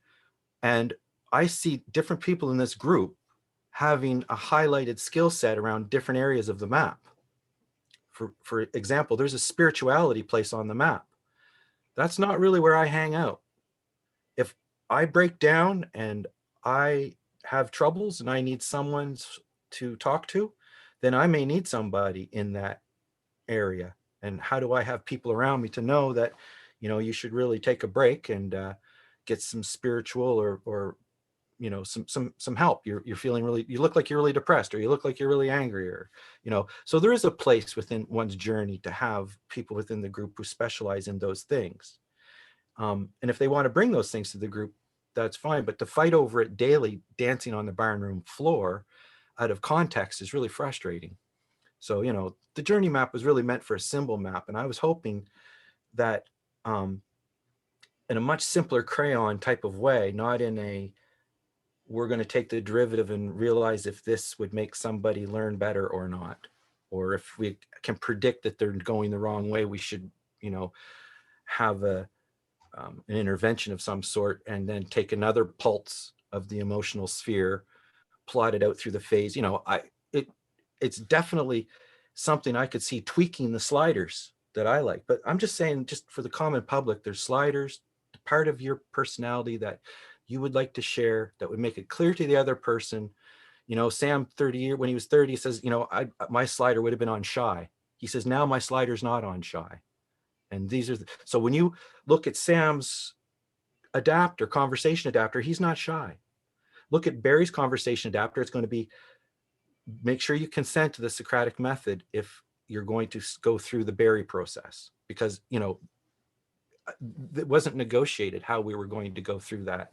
But I already knew that you appreciated it. And you're so interesting, it's hard to end the conversation. So I don't want to say the length of our conversations were a complete failure. I would like to say my attempts to steer the premise back to what I thought it was failed.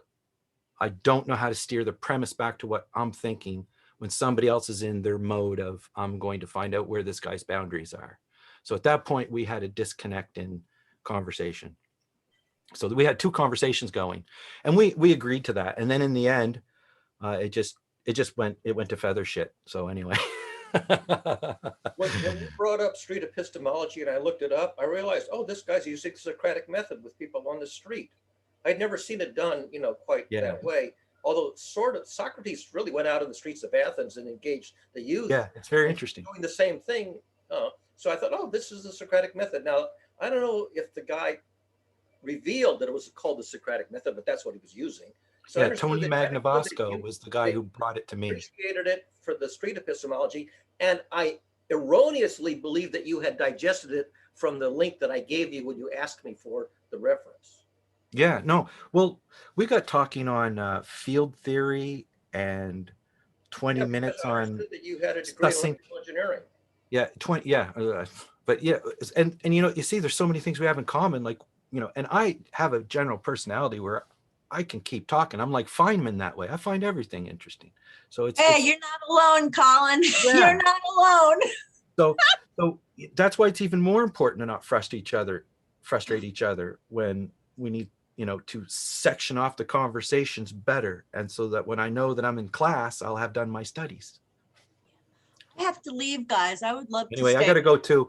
It's been nice. It's been a slice, and let's hope for better. Make sure that Sam turns off recording. Oh, he's online, so he knows. There. Okay. Have a happy Easter to those celebrating. Was anything unblocked today? Say what? Was anything unblocked today? I actually think so. I think I'm 20% lighter. That's significant. That's a big load. Yeah. Well, because I don't feel like I was able to assist with some unblocking today.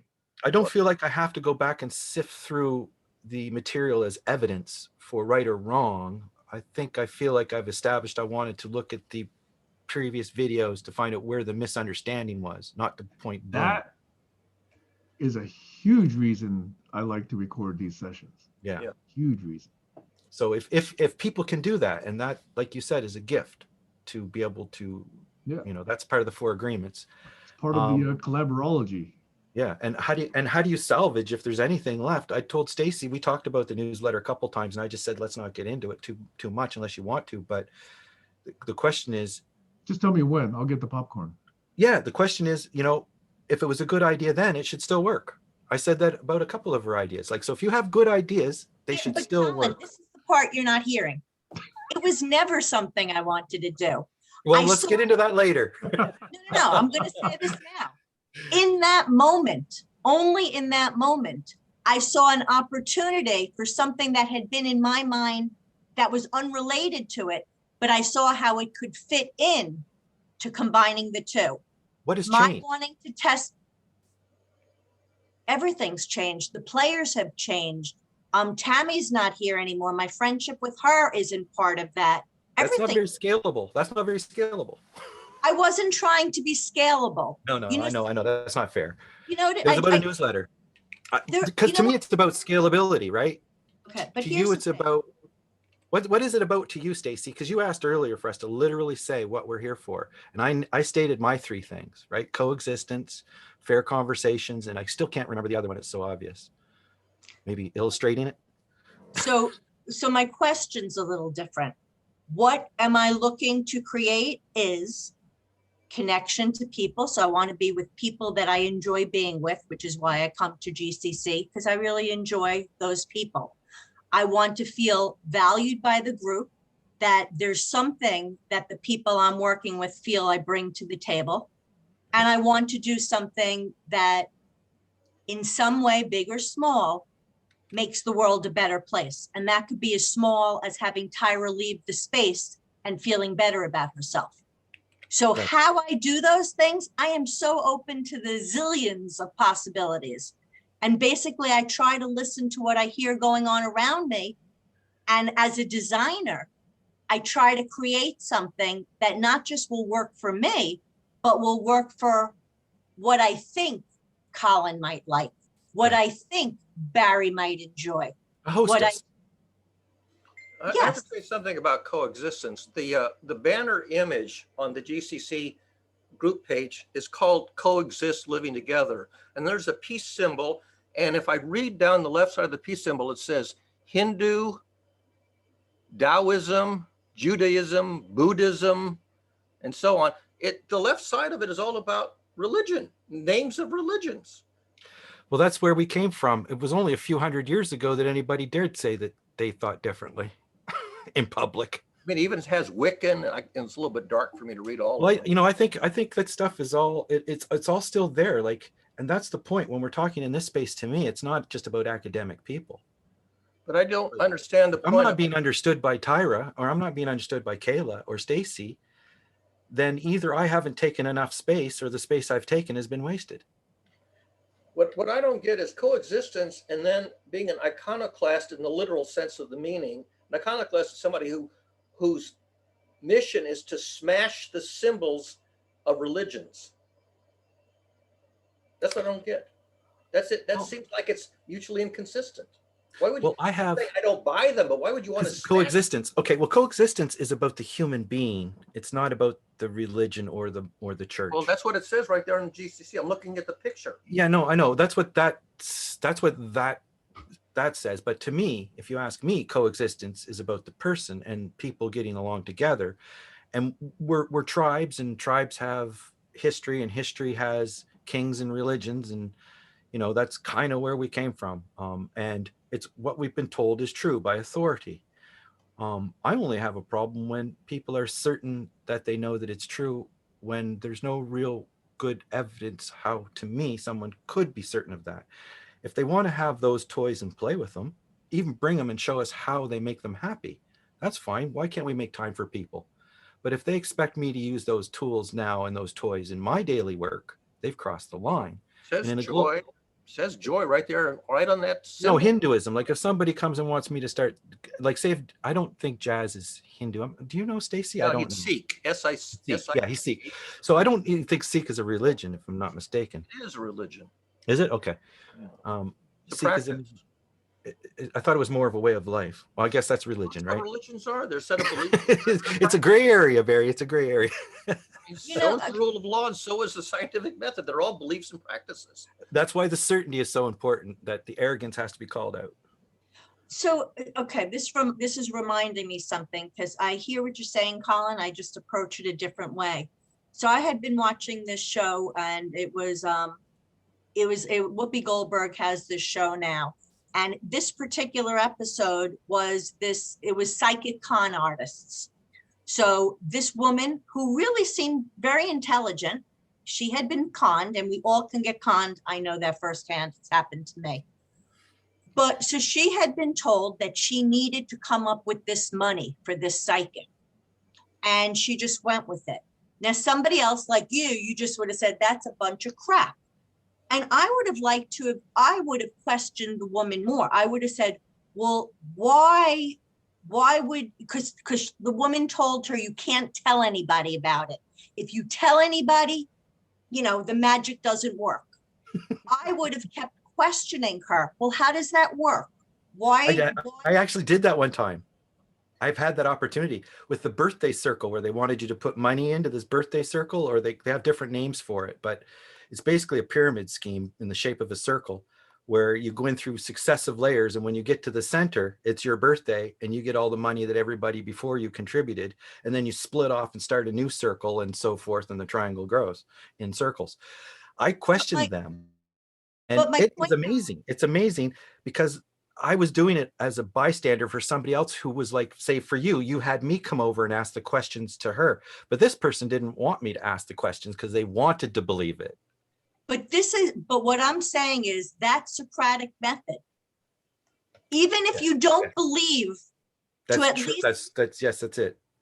Why would it be a bad thing that I couldn't tell somebody?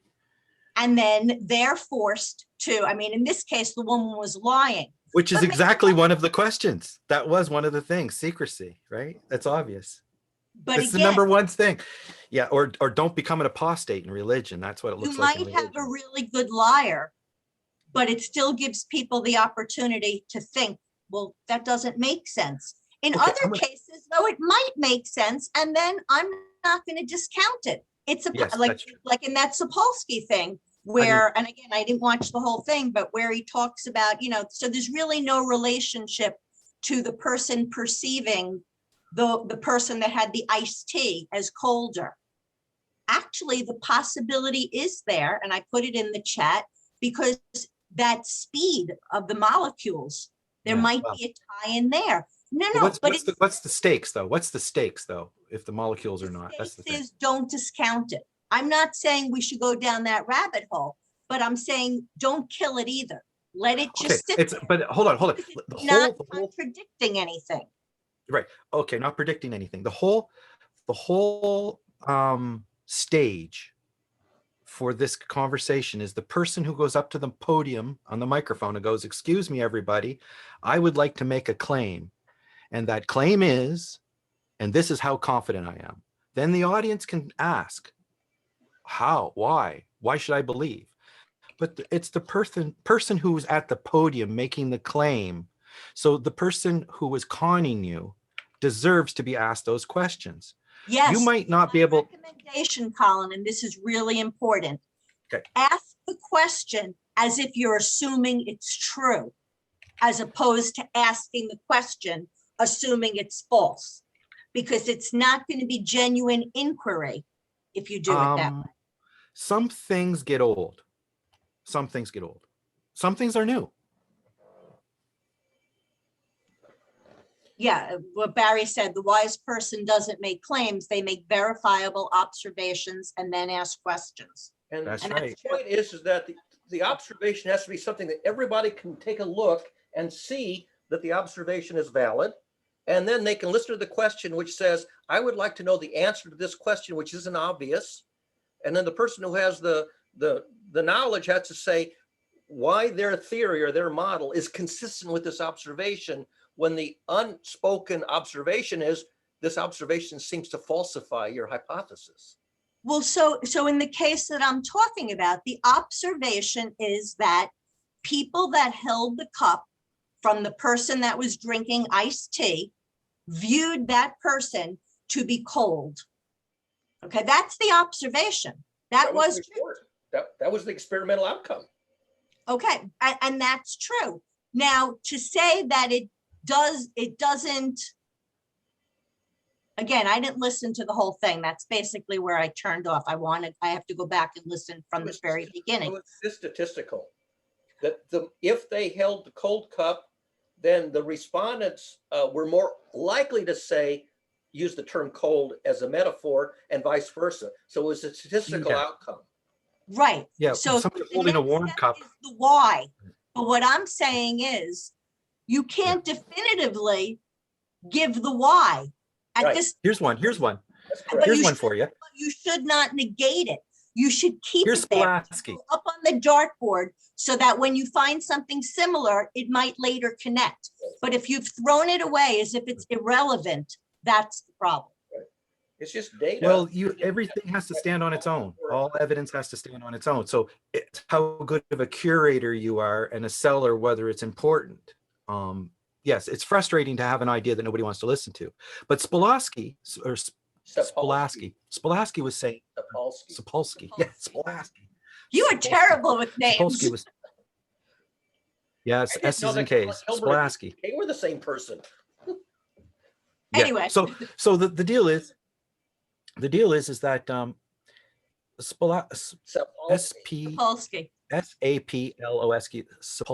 Sapolsky. There we go. I can spell it. I think I learned how to say it wrong first before I looked at exactly how it was spelled. Anyway, because of Chomsky. Anyway, lots of these names. Yeah, I know. It's nothing to you guys, but to me, it's tongue twisting. Ski words. Sapolsky. Colin, get to the point. I gotta go. I want to hear your thought. Yeah. I'm trying to burn time while I get back to the point because I said his name wrong. But talking about, it's a good point. Make your point again. Put it in chat so we can all go and have our Easter dinner. Yeah. Let's just go. But the You can think about it. The point is, stick with the observations without the summer. What comes after observation? Without the hypothesis that explains it. You have the raw data, which begs for an hypothesis, but the first hypothesis that comes to mind is not automatically the correct one. It's just the first one that comes to mind. Thank you. And maybe you never find one that's demonstrably correct, makes correct predictions. But at least you have an observation that's calling for a theory or a model or hypothesis. Right. Stop there. Right, and to Colin's point, there are some things that we can't prove right now in this moment of time. Does that mean that we just throw them out? They don't count? That's the point, yeah. It's warm data. I got tons of warm data that I'm still waiting to figure out how to make sense out of it. Little by little, I go back and I look at the warm data that's 8 hours or 50 hours of warm data, and little by little out comes a consistent model that's consistent with the measurements and is testable going forward. But it takes a long time. It takes me typically 3 years to get to know a person well enough that I can anticipate how they're going to react and be reasonably correct. That's a fun game to play. Well, that's one of the reasons that, marriages fail or relationships fail, because you think you can anticipate how someone's going to react, and the anticipation becomes erratic. Yeah. And you get a negative reaction where you're expecting to please them and you didn't. Anyway, I'm gonna go. Well, I think this all came out of, which is interesting, the conversation about the banner on top of GCC and why coexistence would have anything to do with all of the religions listed there. And I think the real reason is because there's a difference between the good that people find personally in tradition as opposed to you can't separate that and attack people's personal well-being. That's not cool. But when they come to you and knock on your door and say, we've got some rules, or we've got some ideas you must follow because we know they're true, that then is the problem. Just ask Sam. Sam put up that banner, and on September 15th, 2019, he put up the banner and he puts "at a better future." So go back to September 15th where he puts Josh has put it up before too. and It's ask him switched, it's switched many times. It's what switched hap- many times. what he, what is he means by a better future, and let's ask him to interpret it because he chose it. Actually, you know what? Josh put that up before. We've had the one from, I put up a proposal recently to put the one back of Harry made with the people on what I call all the little mountains. Go back to whoever put it up before Sam, but Well, that's the thing. When this all started, Barry, it was like nobody is the leader. There's no leader to I make know you. Sam wanted an organic community growth process. I think But we it- should it- quit so that Sam. Yeah, I can think we should. But record. Bill, and that's part of the reason why I want to do this Venn diagram, because there is so much ambiguity, and it's not so much to make a perfect Venn diagram, it's to have the people's messiness wherever it is, and you can draw the circles around it. And I think that's what Stacy is seeing, how she could make those circles for people could gel Thank- together. And I'm just Yes. saying, why don't we just make it, just look how much opportunity we may have lost, or how much clearer we understand each other with the right Venn diagram. But I'll let that go.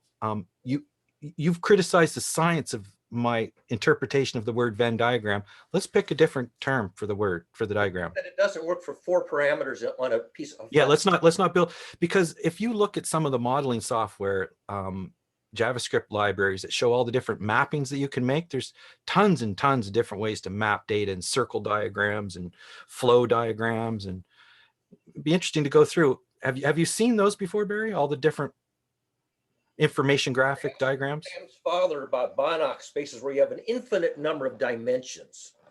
Not just 3 or 4. You can actually do it infinite dimensions of spaces. And Sam's father probably knows that much better than I do. I barely dove into multiple dimensional spaces. But anyway, I think we should quit so that. Yeah. Well, First of all, I guess the thing is, if we're going to be very technical, can we keep it at the back end of the story and not the front end? That's what I'm trying to think of, because I'm trying to make things simple. You were interested in my work. That was the front end. No, not you specifically in our thing, but with, for example, your idea, I can see some things in that which we could talk about. How I think it's got some interesting ideas, but does it have a complicated piece that could be less highlighted and just more of a thrill to you? Well, the phase plane diagram is 3rd semester calculus, and you should skip it if you haven't taken calculus, because you won't understand. Yeah, but can you still use it as a user to get value out of it, or do I need you to pull the calculus? You just won't understand what it means. Yeah, this is all part of it. You can use things ritualistically, like a recipe out of a recipe book, without understanding kitchen chemistry. You just have to have faith that the guy who wrote the recipe knew what he was doing. So does your tool generate recipes, mini recipes or something maybe? It focuses your attention on what's liable to be relevant. Right. Well, that's valuable. It's That's liable valuable. to be more relevant than a wild guess. Well, that's a valuable thing. Godspeed. Sam, we're done.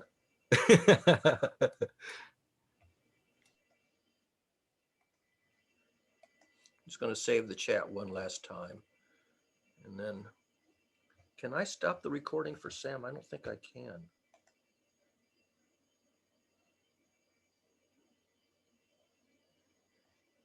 I don't think I have the power, even though I'm a co-host.